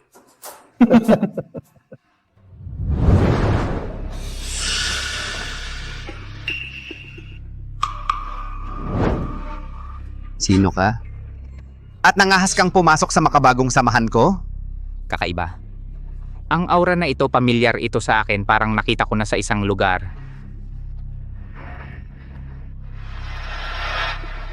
Arturo, matagal na tayong hindi nagkita. Ikaw pala. Ang Can Villanueva ng kabisera. Bakit sila narito? Ang Can Villanueva ang pamilya ng aking ina. Miguel. Noong panahong iyon, sinunod ko ang kasunduan at humiwalay sa Can Villanueva, wala ng komunikasyon. Ngayon pumunta ka kasama ang iyong mga tao. Anong pakay mo? Tama. Ang nangyari noon, katanggap-tanggap ang iyong ginawa. Pinasalamatan ka ng pinuno dahil inalagaan mo ang binibini. Ngayon, pumunta ako rito, nagdadala ng gantimpala bilang gantimpala. Pero, Arturo, hindi mo dapat ginawa na mag-isa mong ayusin ang kasal ng binibini, ang walang kwentang paligsahan sa pag-iibigan. Higit sa lahat, hindi mo dapat ipakasal ang binibini sa isang walang kakayahang basura. Miguel. Si Lila ay anak ko. Ako ang mag-aasikaso ng kasal niya. Pumili ng mabuting manliligaw para sa kanya. Iyan ay nararapat at tama. Anong kinalaman ng Can Villanueva? Ibigay ang binibini sa isang walang kakayahang espiritual na hamak iyon ng pinakamalaking insulto. Ikaw? Ang binibini ay may marangal na dugo ng Can Villanueva, hindi dapat mahawakan ng isang hamak na walang kwenta. Marco ay hindi isang hamak. Wala akong pakialam kung sino ka. Huwag mo siyang sabihan ng ganyan. Binibini. Naglalahad lang ako ng katotohanan. Ang taong iyon ay hindi talaga bagay sa iyo. Bukod pa riyan, ang patriarka ay matagal nang nag-ayos para sa iyo, binibini, ng isang kasunduan sa kasal. Ang kabilang panig ay isa sa mga 4 na sinaunang angkan sa kabisera, ang binata ng Can Bautista, na may mataas na katayuan, pambihirang talento at sa iyo ay talagang bagay. Ang aking pagdating ngayon ay upang ihatid ka pabalik sa kabisera, binibini, upang pakasalan ang binata ng Can Bautista, kasal.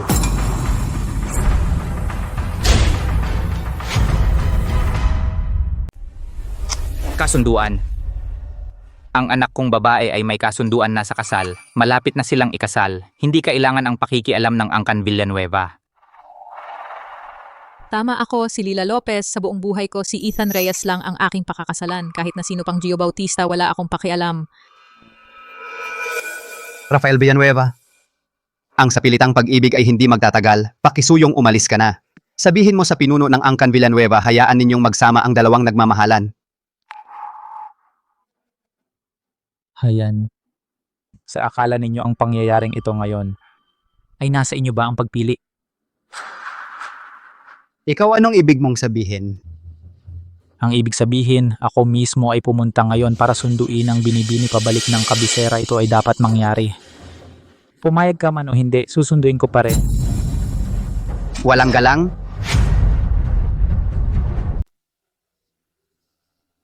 Lila, nagkakamali ka. Ang Angkan Villanueva sa kabisera ay isang napakadakilang organisasyon. Mas malakas pa ito ng daang beses kaysa sa makabagong samahan. Si Gio Bautista, ang panganay ng Angkan Bautista, ay may napakataas na posisyon, katayuan at kapangyarihan. Hindi kayang pantayan ng walang kwentang si Marco ang mga iyon. Ito ay isang pagkakataong ginto para umangat ang kanyang estado. Daniel, isa kang asong hindi marunong tumanaw ng utang na loob. Ang bilis mong kumawag ng buntot at magpalit ng bagong amo. Ano? Hindi ka pa ba nasisiyahan sa pagiging alipin sa Angkan Reyes? Pupunta ka sa kabisera para ipagpatuloy iyon? Ikaw, walang utang na loob. Ginoo, si Lila ay tuluyang nabulag ng isip ni Marco. Lagi siyang nasa isip niya. Kung hindi natin aalisin ang walang kwentang iyon, kahit ibalik natin si Lila, malamang maaalala pa rin niya ito.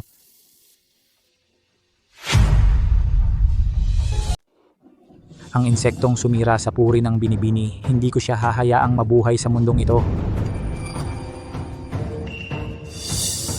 Bigyan ko kayo ng 10 segundo para ibigay siya. Kung hindi, huwag kayong magalit. Tigilan mo yan? Miguel, akala mo ba ang makabagong samahan ay walang tao? Ngayon, sa harap mismo ng mga mata ko, dadalin mo ang apo ko, kausapin mo muna ang kamao ko, kung papayag ba ito. Walang kakayahan. Nako,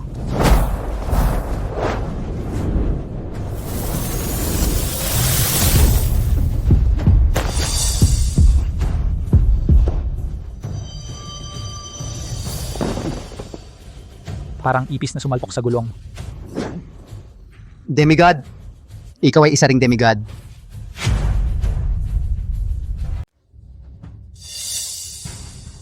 Sabay-sabay tayo.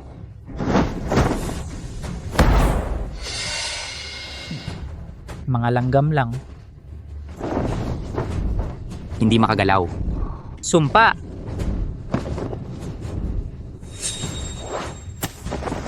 Bitawan mo ako. Binibini, pasensya na. Bitawan ninyo ako, Tatay Lolo. Ginoo, si Marco na walang kwenta. Tiyak na nagtatago siya sa makabagong samahan ngayon. Kailangang putulin ang ugat para mawala ang damo. Daniel, ikaw na mababang tao. Dahil hindi mo kayang talunin si Marco, gumamit ka ng ganitong hamak na paraan. Sana mamatay ka sa masamang paraan. Ginagawa ko ito para maibsan ang alalahanin ng amo at para alisin ang panganib kay Binibini. Arturo, nasaan na ang langgam na iyon? Sabihin mo, maaari ko siyang bigyan ng mabilis na kamatayan. Marco, umalis na siya. Hindi mo siya mahahanap.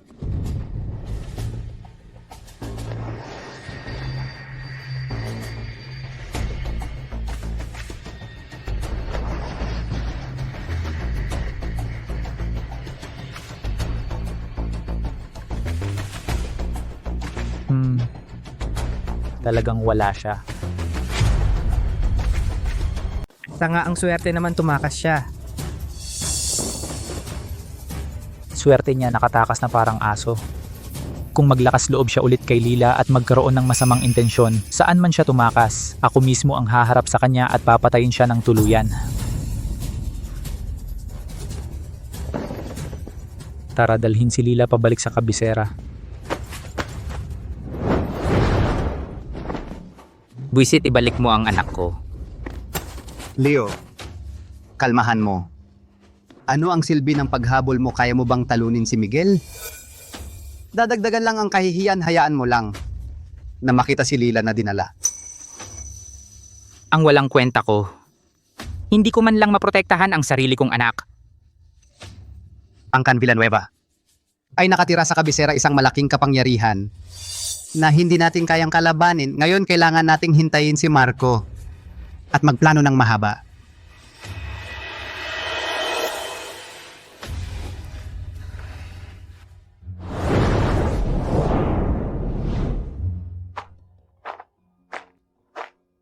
Lolo, bumalik na ako, dinala ko rin ang guro ko. Maaari nating pag-usapan ng kasal. Lolo, kayo, ano ang nangyari sa inyo ba? Bakit? Bakit kayo lahat nasaktan? Nasaan si Lila? Marco, si Lila ay dinala ng iba. Ano, sino ang nagdala sa kanya? Saan siya dinala?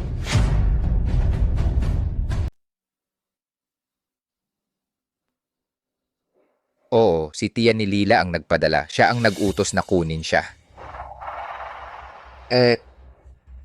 Sigurado iyon. Hindi pa alam ni tiya ang tungkol sa relasyon namin ni Lila. Kapag pumunta ako sa kabisera, ipapaliwanag ko sa kanya. Naniniwala akong mauunawaan niya at papayag siya para sa atin. Anak, hindi mo kilala ang tiya mo. Sa kanyang paningin, kapangyarihan lang, lakas at interes ng angkan ang mahalaga. Pinahahalagahan niya ang angkan at pinagmulan. Noong una, kung hindi siya naghirap at nangailangan ng lakas ng makabagong samahan para makabangon, hinding-hindi niya isisilang si Lila kasama ko. Ikaw ay mula sa mababang uri, sa kanyang paningin, wala kang pinagmulan, parang langgam. Hinding-hindi niya papayagan na maging kayo ni Lila. Pinagmulan? Angkan? Sinong nagsabing walang pinagmulan ng alaga kong si Ethan? Tito Lolo, ito ang guro ko, si Maya de Leon.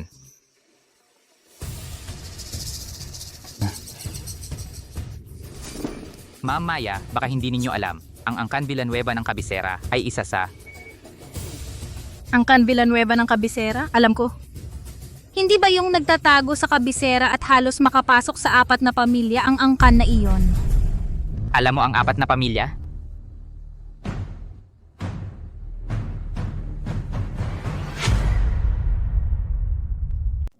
Ang layout ng kabisera ay palaging iisang paaralan at 4 na pamilya. Isang paaralan ay ang dalubhasaan ng tanong. Nakaupo ito sa tuktok ng kabisera, lampas sa material na mundo, walang makakapantay. 4 na pamilya ay ang Villanueva, Gu, Chin, Xiao, ang 4 na sinaunang pamilya. Ngunit kahit ang 4 na pamilyang ito ay nag-aagawan upang ipadala ang kanilang mga anak sa dalubhasaan ng tanong para magsanay, upang makakuha ng koneksyon. Tama ba ang sinasabi ko? Senyor, ikaw ay tungkol sa mga bagay sa kabisera, ganito ka alam? Baka ikaw ay... Ako ay talagang taga-kabisera. Maestra, ikaw ay hindi taga Luzon? Ethan, mahabang kwento ito. Sa hinaharap, ang iyong maestra ay unti-unting magkukwento sa'yo. Ang agarang gawain ay ang pag-ayos ng iyong kasal. Ang yabang ng Angkan Villanueva na maglakas loob na hamakin ang alagad ni Isabel. Matagal na akong hindi nakauwi, may mga tao na nakalimot na sa sakit. Sa pagkakataong ito, talagang bibigyan natin sila ng leksyon. Ma'am, ang kapangyarihan ng Angkan Villanueva ay masalimuot at magkakaugnay maraming mga dalubhasa, hindi basta-basta kalaban. Si Miguel ay isa ring malakas sa antas ng Diyos sa loob ng Angkan Villanueva, malamang mayroon pang mas nakakatakot na nilalang. Ang bagay na ito kailangan nating pag-isipang mabuti, huwag tayong magpabaya. Alam ko ang aking gagawin, isang grupo lang ng mga taong makitidang pananaw. Ma'am, ano ang balak ninyo na gawin? Paano diretso kong sasalakayin ang Angkan Villanueva at kukunin ang manugang kong babae? At tatanungin ko rin si Rosa Villanueva kung sino ang nagbigay sa kanya ng lakas ng loob na sirain ang magandang bagay para sa alaga ko. Salakayin ang Angkan Villanueva ito. Ma'am po, mukhang hindi ito maganda. Pagkatapos ng lahat, iyon ay ang angkan ng ina ni Lila. Kung mag-aaway tayo, si Lila ay nasa gitna. Malamang mahirap para sa kanya. Oo nga. Ano ang hindi tama? Sila ang unang hindi makatuwiran. Marco, tingnan mo ito. Guro. Pakiusap, huwag kayong magalit. Leo, huwag kang mag-alala. Ang sinabi ko lang ay galit na salita. Ang Angkan Villanueva ay si Marco, ang magiging pamilya ng kanyang asawa sa hinaharap. Kung gagamit tayo ng dahas, masisira ang magandang relasyon. At pagsisisihan din ni Lila na mahihirapan siya. Ma'am, naiintindihan ninyo, kung hindi kailangan, mangyaring huwag gumamit ng dahas. Hindi gagamit ng dahas. Kami at ang Angkan Villanueva mag-uusap ng maayos.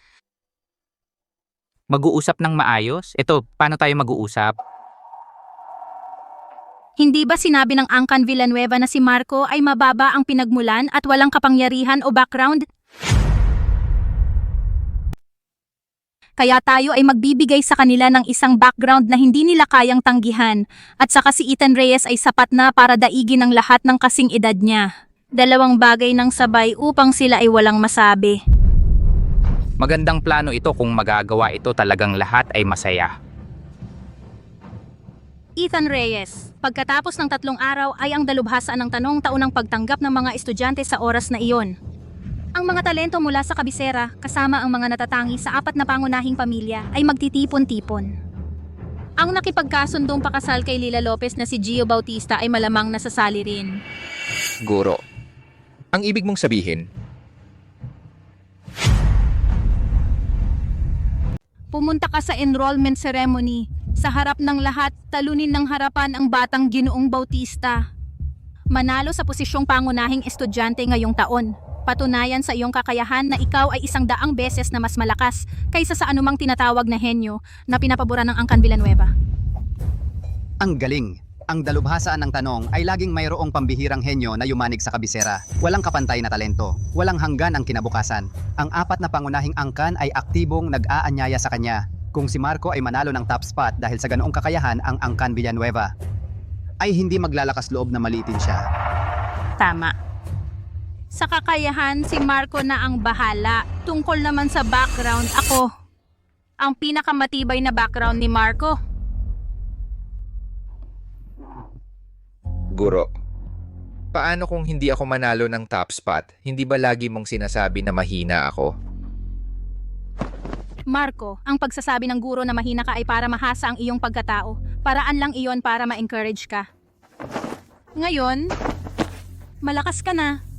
Hindi mo na kailangan ng ganoong paraan. Guro, niloloko mo lang pala ako?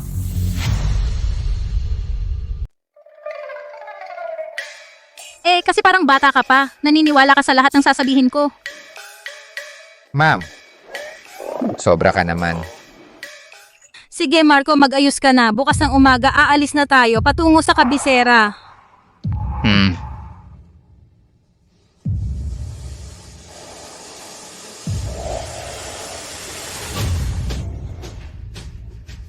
Tito, Lolo, huwag kayong mag-alala. Tiyak kong ibabalik ko si Lila ng ligtas at maayos. Magaling, naniniwala ako sa'yo. Mag-ingat ka sa lahat. Mag-ingat ka lagi. Oo. Ma'am.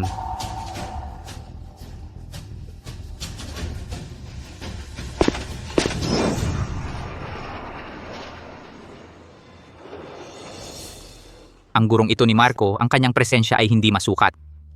Sa kanyang pananalita sa mga nangungunang puwersa ng kabisera, kilalang kilala niya kahit parang wala lang sa kanya. Sino ba talaga siya?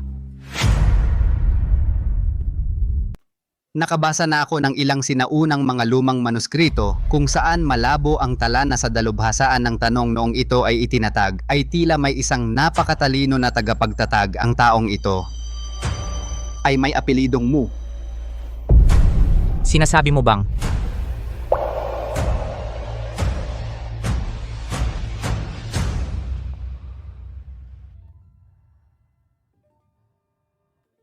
Ethan, makikipagkita ako sa ilang matandang kaibigan. Mag-enroll ka muna. Sundin mo ang proseso at sumailalim sa pagsusulit. Tandaan mo, gawin mo ang iyong makakaya at huwag mag-alinlangan. Malaki ang tiwala sa akin ng aking guro, hindi ko dapat siyang biguin.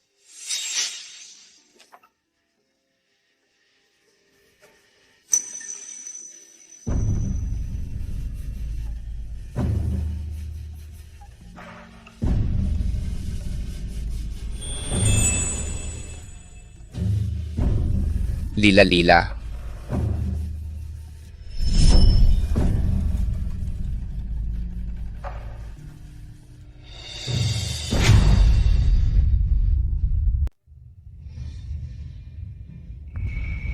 Miss Lila, pumayag na ang pinuno ng pamilya. Basta manatili kang panatag, mag-aral dito sa dalubhasaan ng tanong. Aayusin nila na pumunta sina Arturo sa kabisera para makipagkita sa iyo. Huwag mo nang isipin na tumakas pabalik. Alam ko na, gagawin ko ang sinabi ninyo. Susunod ako sa dalubhasaan ng tanong. Lila.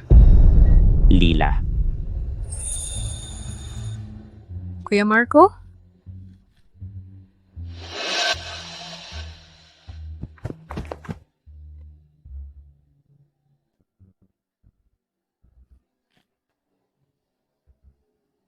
Itong walang kwenta, bakit siya nandito sa kabisera? Pero buti na lang dumating siya, nakatakas ka sa makabagong samahan. Ngayon, ikaw na mismo ang lumapit para mamatay. Mabuti na lang, gamit si Miguel, tuluyan ka nang mawawala. Ikaw na malaking banta. Ginoong Miguel, yung taong iyon ay ang laging bumabagabag kay Miss Lila. Walang kwentang walang takot. Marco. Mabuti, napakabuti. Naglakas loob kang sumunod sa kabisera at nilait mo pa si Miss Lila sa publiko. Talagang hinahanap mo ang kamatayan. Marco, bakit ka nandito? Siyempre, hinahanap kita, isasama kita. Hindi. Marco, umalis ka na. Si Miguel ay napakalakas. Papatayin ka niya. Umalis ka na. Ngayon ka lang aalis, huli na. Hindi kita papayag na saktan mo siya. Kung sasaktan mo si Marco kahit isang hibla ng buhok, hindi kita patatawarin. Seryoso ako. Binibini, pakiusap, lumayo kayo. Itong hamak na langgam ay hindi karapat dapat sa inyong marangal na dugo. Ang kanyang pag-iral ay isang paglapastangan sa Angkan Villanueva. Kayo, alagaan ninyo si Binibini. Opo, susunod po. Binibini, pakiusap, umurong po kayo para hindi kayo ay masaktan. Daniel, ikaw na walang hiya. Sige, lusob. Daniel, bakit ka nandito? Marco, mas mabuting alalahanin mo ang sarili mo. Ang iyong kamatayan ay dumating na. Kunin ninyo itong walang kwenta. Kunin niyo ang basurang ito.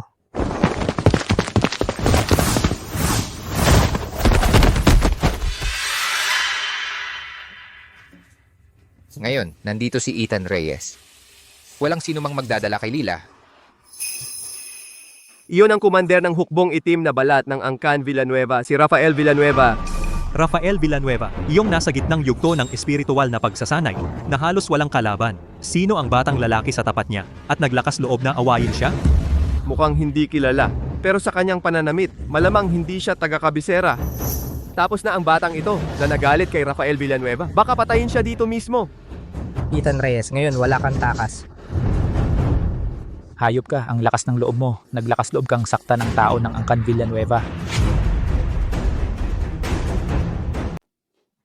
Ikaw na hayop, ang lakas ng loob mo. Paano mo nagawang sakta ng isang tao ng Angkan Villanueva? Sila ang unang sumuntok. Gusto nilang kunin si Lila. Depensa ko lang. Makatuwiran naman. Makatuwiran? Sa kabisera ang kalooban ng Angkan Villanueva ang batas. Ikaw taga sa hangganan, basura kang walang kwenta. Kahit gustuhin ka naming patayin, wala kang magagawa kundi tanggapin. Anong karapatan mong lumaban? Kayo lang ba pwedeng manakit? Bawal kaming gumanti? Ang ganyang prinsipyo, ngayon ko lang narinig. Ngayon mo lang narinig, mabuti pa. Ito na rin ang huling beses na maririnig mo dahil ngayong araw, tiyak na mamamatay ka. Subukan mo na nga.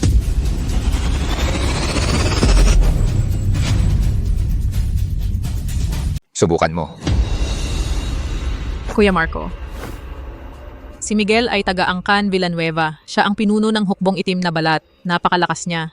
Noong nasa makabagong samahan siya, sa isang suntok lang, yung lolo ko ay nasugatan at nagdugo. Mag-ingat ka talaga. Lila, maniwala ka sa akin. Nagpapakita kayo ng pagmamahalan. Isang langgam na galing sa liblib na lugar. Wala kang ibang kakayahan.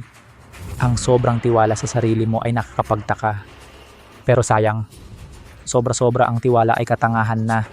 Ang salitang iyan, ibabalik ko rin sa iyo. Naghahanap ka ng kamatayan. Ang bilis! Tapos na, wala siyang reaksyon. Mamatay ka, walang silbi.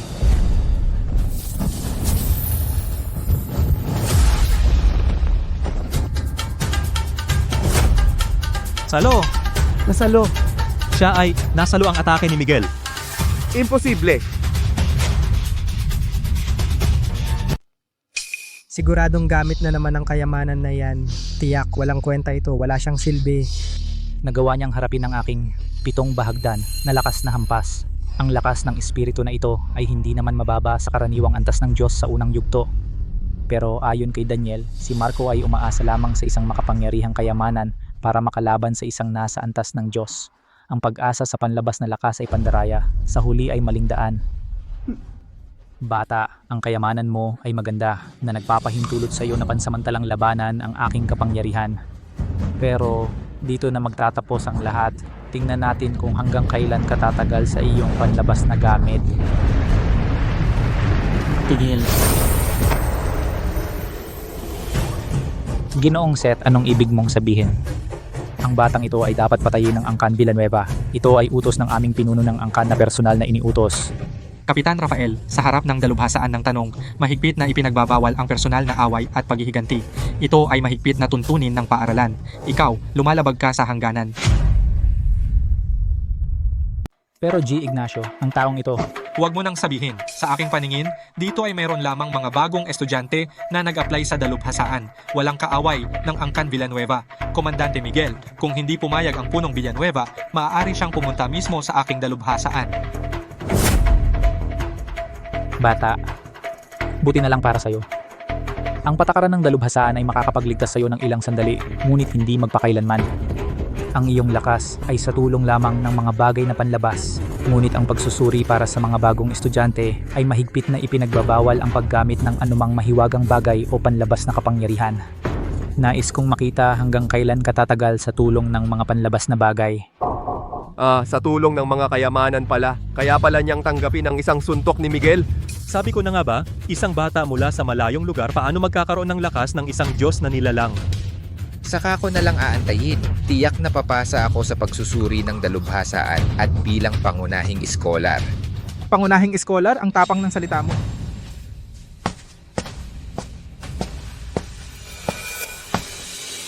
Diego. Siya si Diego, ang prinsipe ng Angkan Bautista.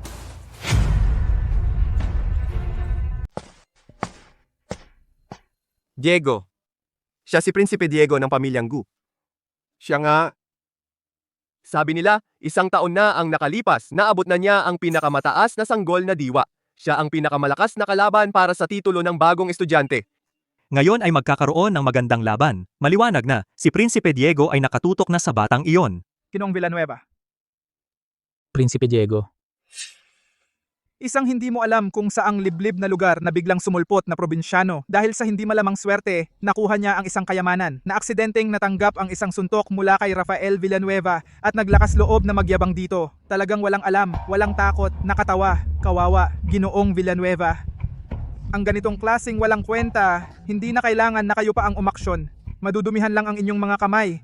Sa oras ng pagsusulit mamaya, ako, si Prinsipe Diego, ang magtuturo sa kanya para malaman niya ang kanyang tunay na pagkatao, kung ano ba talaga siyang klaseng tao. Hayaan mo siyang makilala ang kanyang sarili. Anong klaseng tao ba siya? Marco, di ba? Ang taong naglakas loob ng mga akit sa nobya ni Gio Bautista. Ikaw ang una. At ikaw din ang huli.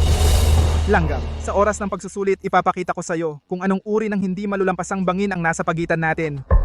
Hindi pa sapat na inaway mo ang Angkan Villanueva at saka mo pa ginagalit si Gio Bautista. Naku Marco, talagang patay ka na ngayon. Wala nang makakapagligtas sa'yo kahit ang mga Diyos.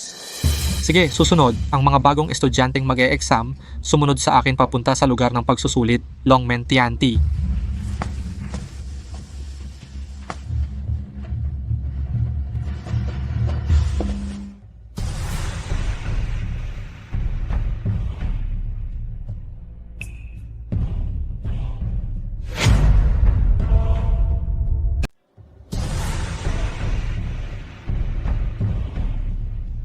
Hagdan sa langit, pagsusuri ng potensyal, pagsubok ng talento. May 30 hakbang, 5 hakbang ay maaaring makapasok, 10 hakbang ay henyo, 20 hakbang. Pataas ay bihira sa 1,000 taon. Pagkatapos magsimula ng pagsusulit, kayo ay sunod-sunod na aakyat sa hagdan. Hindi maaaring umatras, hindi maaaring gumamit ng panlabas na bagay. Ngayon magsisimula na ang pagsusulit. Hagdan sa langit. Mukhang ang hagdan sa langit ng makabagong samahan ay ang hagdan sa langit na ito pinasimpleng bersyon. Mga kaibigan, Sino sa tingin ninyo ang makakaabot sa tuktok? Hindi na kailangang sabihin tiyak na ang batang ginoo ng angkan ng Gu si Diego, ang iba pang 3 angkan. Sa taong ito parang lahat ay hindi nagpadala ng pangunahing alagad, tanging ang angkan Villanueva ay may isang binibining kamakailan lang na ibalik sa pamilya. Batang Ginoong Diego, sabi noong nakaraang taon ay naabot na ang pinakamataas na sanggol na diwa napakalakas ng kanyang kakayahan. Baka maabot pa niya ang 20 hakbang pataas. 20 hakbang? Oo. Hindi ba yon ay makakapantay ang record ni Director Carlos? Rafael Villanueva. Batang Ginoong Diego kung talagang makakaakyat ng 20 hakbang. Kung walang aberya, ang ika-20 baitang para sa kanya ay hindi mahirap. Kung hindi dahil sa kanyang pambihirang talento, ang aming angkan ay hindi na kailangang magsikap upang makipag-alyansa sa pamilyang Gu. Marco o Marco, ang paghaharap mo sa tunay na binukot ng langit ay tunay na paghahanap ng kamatayan. Ginoo, maaari bang subukan ng mababang ito? O kung aabot ka sa ika-10 baitang pataas, hihiling ako sa angkan na payagan kang sumali sa hukbong itim na balat. Salamat, Gino. Gagawin ko ang lahat ng aking makakaya. Kuya Marco, dahil sa iyong kakayahan, ang pag-akyat sa ika-10 baitang ay napakadali. Baka nga umabot ka pa sa ika-20 baitang. Huwag kang mag-alala, sisikapin ko. Sofia, ikaw rin, magsikap ka. Ang hagdan ng langit ay sumusukat ng buto at talento, ng potensyal sa hinaharap. Hindi ito nababago ng swerte o panlabas na bagay. Sofia, mamaya ay malalaman mo kung sino ang tunay na karapat-dapat pagkatiwalaan at hangaan.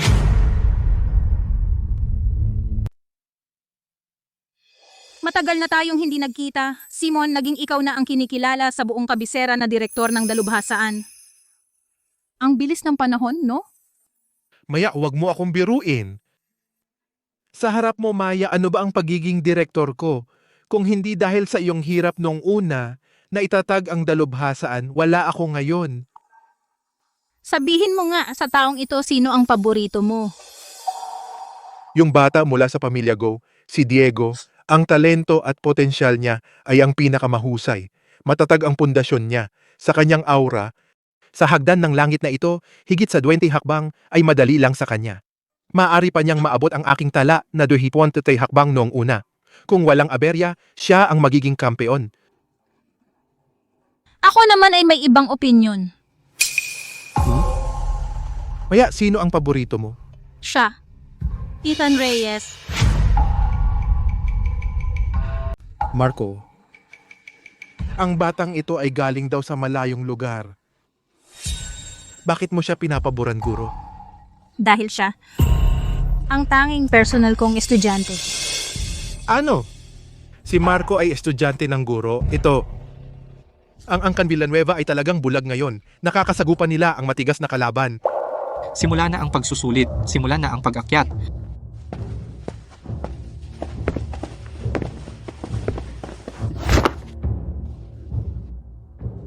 Si Diego ay naakyat na sa ika-10 baitang. Ang bilis. Ang binibini ng Angkan Villanueva ay magaling din. Hindi nakapagtataka, dugo ng Angkan Villanueva.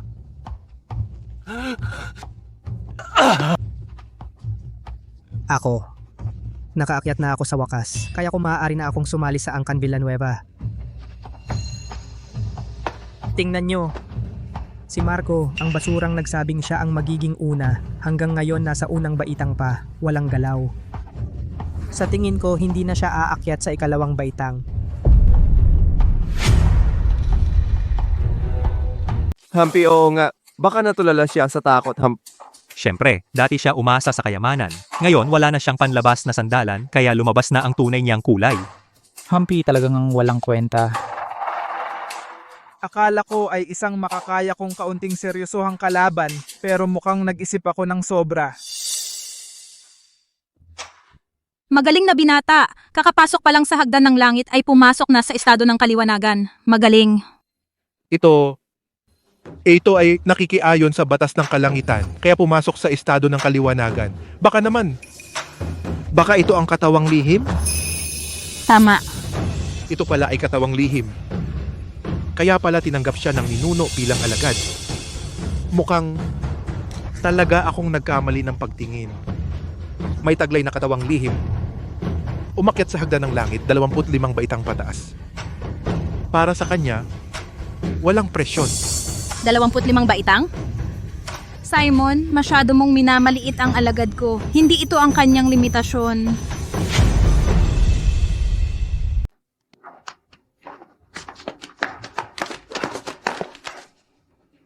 Lumagpas. 20 baitang umakyat si Gio Bautista sa 20 baitang. Ang lakas!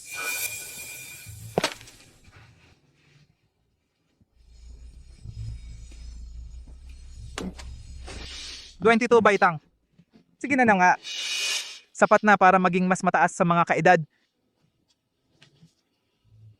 Liwanag ng alitap-tap karapat dapat bang makipagtagisan sa buwan? Natural na darating. Ngayon, kailangan ng umakyat. Ngayon pa lang aakyat? Kunwari lang hanggang saang baitang ka magpapanggap? Ikaw! Siya? Paano siya nakaakyat ng mas madali kaysa kay Gio Bautista? Hindi yung parang lang wala talagang pressure. Ano ba talagang nangyayari? Nasira ba ang hagdan? Mali. Paano nangyari ito? Talaga namang...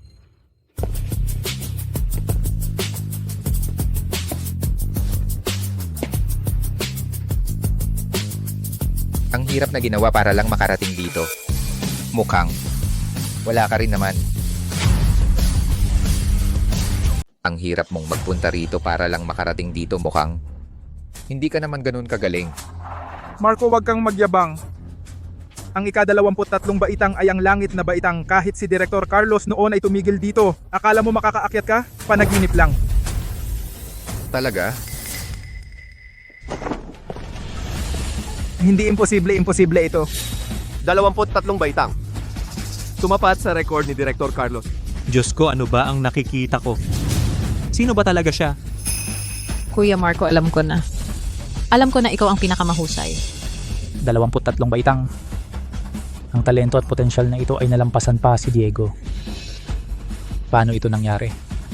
Bakit ganito? Hindi ba siya walang kwenta? Siya. Gusto niyang maabot ang tuktok, maabot ang ika-30 baitang. Hindi. Talagang imposibleng maabot ang tuktok. Ika-28 baitang na gurong maya. Gusto ba talaga niyang... Panoorin mo.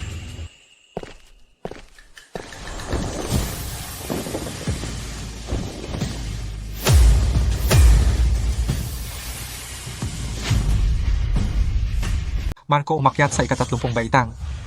Mula nang itatag ang dalubhasa ng tanong ikaw ang kauna-unahan. Marco, ayon sa pinakamataas na tradisyon ng paaralan, ang sinumang umakyat sa tuktok ay makakakuha ng buong suporta ng paaralan. Maaari kang pumili ng iyong guro. Ngayon, sumama ka sa akin pabalik sa paaralan. Kunin ang iyong identification token, pumili ng guro. Teka lang, hindi siya pwedeng umalis. Ginoong Seth Ignacio. Ang taong ito ay hindi kilala ang pinanggalingan. Ang kanyang pag-akyat sa hagdan ay kahina-hinala, pinaghihinalaan ko na gumamit siya ng ilang ipinagbabawal na paraan upang mandaya. Kailangan itong imbestigahan ng lubusan bago malaman ang katotohanan. Kailangan siyang manatili. Pinuno Rafael Gio, ito ang pinakamahalagang kayamanan ng aming paaralan. Paano ito maaaring maapektuhan ng panlabas na bagay? Kino-question mo ba ang kayamanan ng paaralan o ang katarungan ng aming paaralan?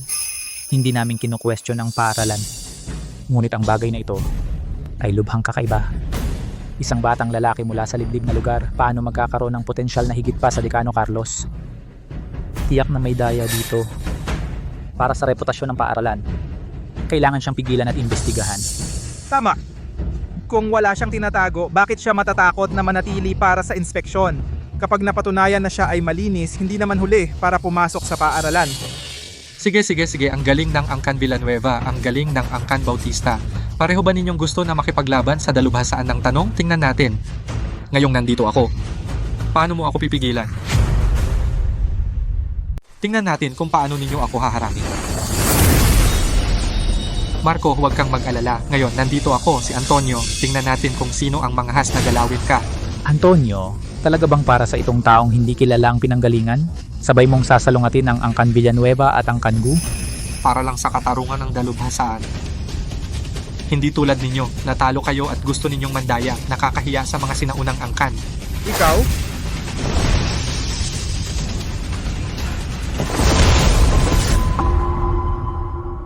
Ginoong Antonio, Pakiusap, huwag kang magalit, Ginoong Antonio. Huwag masyadong mainit ang ulo. Ito ang Angkan Villanueva at Angkan Gu. Ang kamalayan at kalooban ng dalawang pinuno ng Angkan ay bumaba kay Miguel at kay Diego. Huwag mong saktan si Kuya Marco. Ginoong Antonio, naunawaan ko na ang bagay na ito. Ang batang ito na si Marco ay may matagal ng away sa Angkan Villanueva. Pakiusap, Ginoong Antonio, ibigay mo siya sa Angkan Villanueva para parusahan. Ang Angkan Gu naman ay may kaunting gusot sa batang ito. Ginoong Antonio, bigyan mo ako ng konsiderasyon. Ibigay mo ang batang ito upang hindi masira ang relasyon ng dalubhasan at ang dalawa nating angkan. Mga pinuno ng dalawang angkan. Si Marco ay pumasa sa pagsusulit ng dalubhasaan. May pambihirang talento at protektado ng dalubhasaan. Ang inyong ginagawa ay wala bang pakialam sa mga patakaran ng dalubhasaan? Ang mga patakaran ay patay, ang tao ay buhay. Ang batang ito ay dapat dalhin. Ginoong Antonio, ikaw, hindi mo kami mapipigilan. Pinunong Miguel, Pinunong Gu, bakit kayo ganyan nananakot? Si Marco ay estudyante ng dalubhasaan ng tanong. Ang problema niya, kami na sa paaralan ng bahala. Wala na kayong dapat alalahanin. Umuwi na po kayo. Director Simon, gagawin mo ba kaming kaaway para sa batang ito? Director Simon, para sa batang ito, hindi mo man lang kami pinapansin. Hindi ko naman gustong makipag-away sa sino man. Gusto ko lang na kayo huwag nang magpatuloy sa pagkakamali. Ang talento ni Marco nakita na ninyo, hindi lang sa kabisera, kundi ang pag-asa ng buong kontinente sa hinaharap. Pilitin na patayin, hindi ito gawain ng isang matalino. Dahil sa sobrang galing niya kaya dapat siyang alisin. Kung hahayaan natin siyang lumaki sa hinaharap ay magiging malaking banta sa ating dalawang angkan. Director Long, ano sa tingin mo? Pwede kong hayaang mabuhay siya, pero kailangang tanggalin ng kanyang kakayahan. Mukhang kayo ay pumili ng pinakamaling landas. Hindi ko nagawa ang dapat. Hindi ko sila napigilan. Mangyaring, Lola Isabel, lumabas kayo. Kayo pala ang gagalaw sa estudyante ko? Kayo pala gagalawin ng alaga ko? Si Maestra Isabel nagtatag ng dalubhasaan ng tanong. Marco, Siya pala ang alaga ng dakilang yan. Imposible ito. Maestra Isabel, hindi ko po alam. Ito ang guro ni Marco, siya pala ang nagtatag ng dalubhasaan ng tanong. Kung gayon, ang ranggo ni Marco mas mataas pa kaysa kay Dean Simon? Narinig ko sa lolo ko. Noong araw, itong si Pinayukom ang mga ninuno ng 4 na lumang pamilya, hindi makatingin, kaya naman. Ang katayuan ng dalubhasaan ng tanong, mas mataas kaysa sa 4 na pamilya, hindi inaasahan. Si Marco ay may ganoong kahanga-hangang pinagmulan. Binalaan ko na kayo, huwag nang ulitin ang pagkakamali. Wala akong mata nakasakit sa alaga ng maestra. Patawarin mo po ako, maestra. Alam ko na ang pagkakamali. Naakit ako ng masama. Parusahan mo po ako. Hindi na ako magiging bastos. Tapos na, lahat ay tapos na. Ang pagkakamali ay nasa inyong dalawang pamilya, inaabuso ang mahihina, nagkaroon ng masamang balak. Dahil first offense at hindi naman nagdulot ng hindi maaayos na resulta, parusa hindi maiiwasan. Parusa, hindi maiiwasan. Ang Angkan Villanueva at ang Angkan Bautista ay papagmultahin ng 50% ng kanilang mga mapagkukunan. Isusumite sa dalubhasaan. Bilang babala sa iba, Miguel, masama ang intensyon. Nagplanong sakta ng mga estudyante ng dalubhasaan. Alisin ang kanyang kakayahan, palayasin mula sa kabisera. Diego, mayabang at mapagmataas. Parusang pagmumuni-muni sa loob ng 30 taon. Bawal lumabas ng Angkan Bautista kahit isang hakbang. Susunod kami sa utos ng Patriarka. Salamat sa iyong pagiging mapagpatawad, Patriarka. Tungkol naman sa kasal ni na Marco at Lila. Wala akong pagtutol. Lila, ang maging bahagi ng buhay ni Ginoong Marco, ito ay para sa kanya at para sa aming Angkan Villanueva, isang malaking biyaya. Oo. Ang Angkan Bautista ay nagkamali dati. Ang kasunduan sa kasal ay tinatapos na. Tapos na. Buti naman at nakinig kayo. Kung gayon, alis na kami.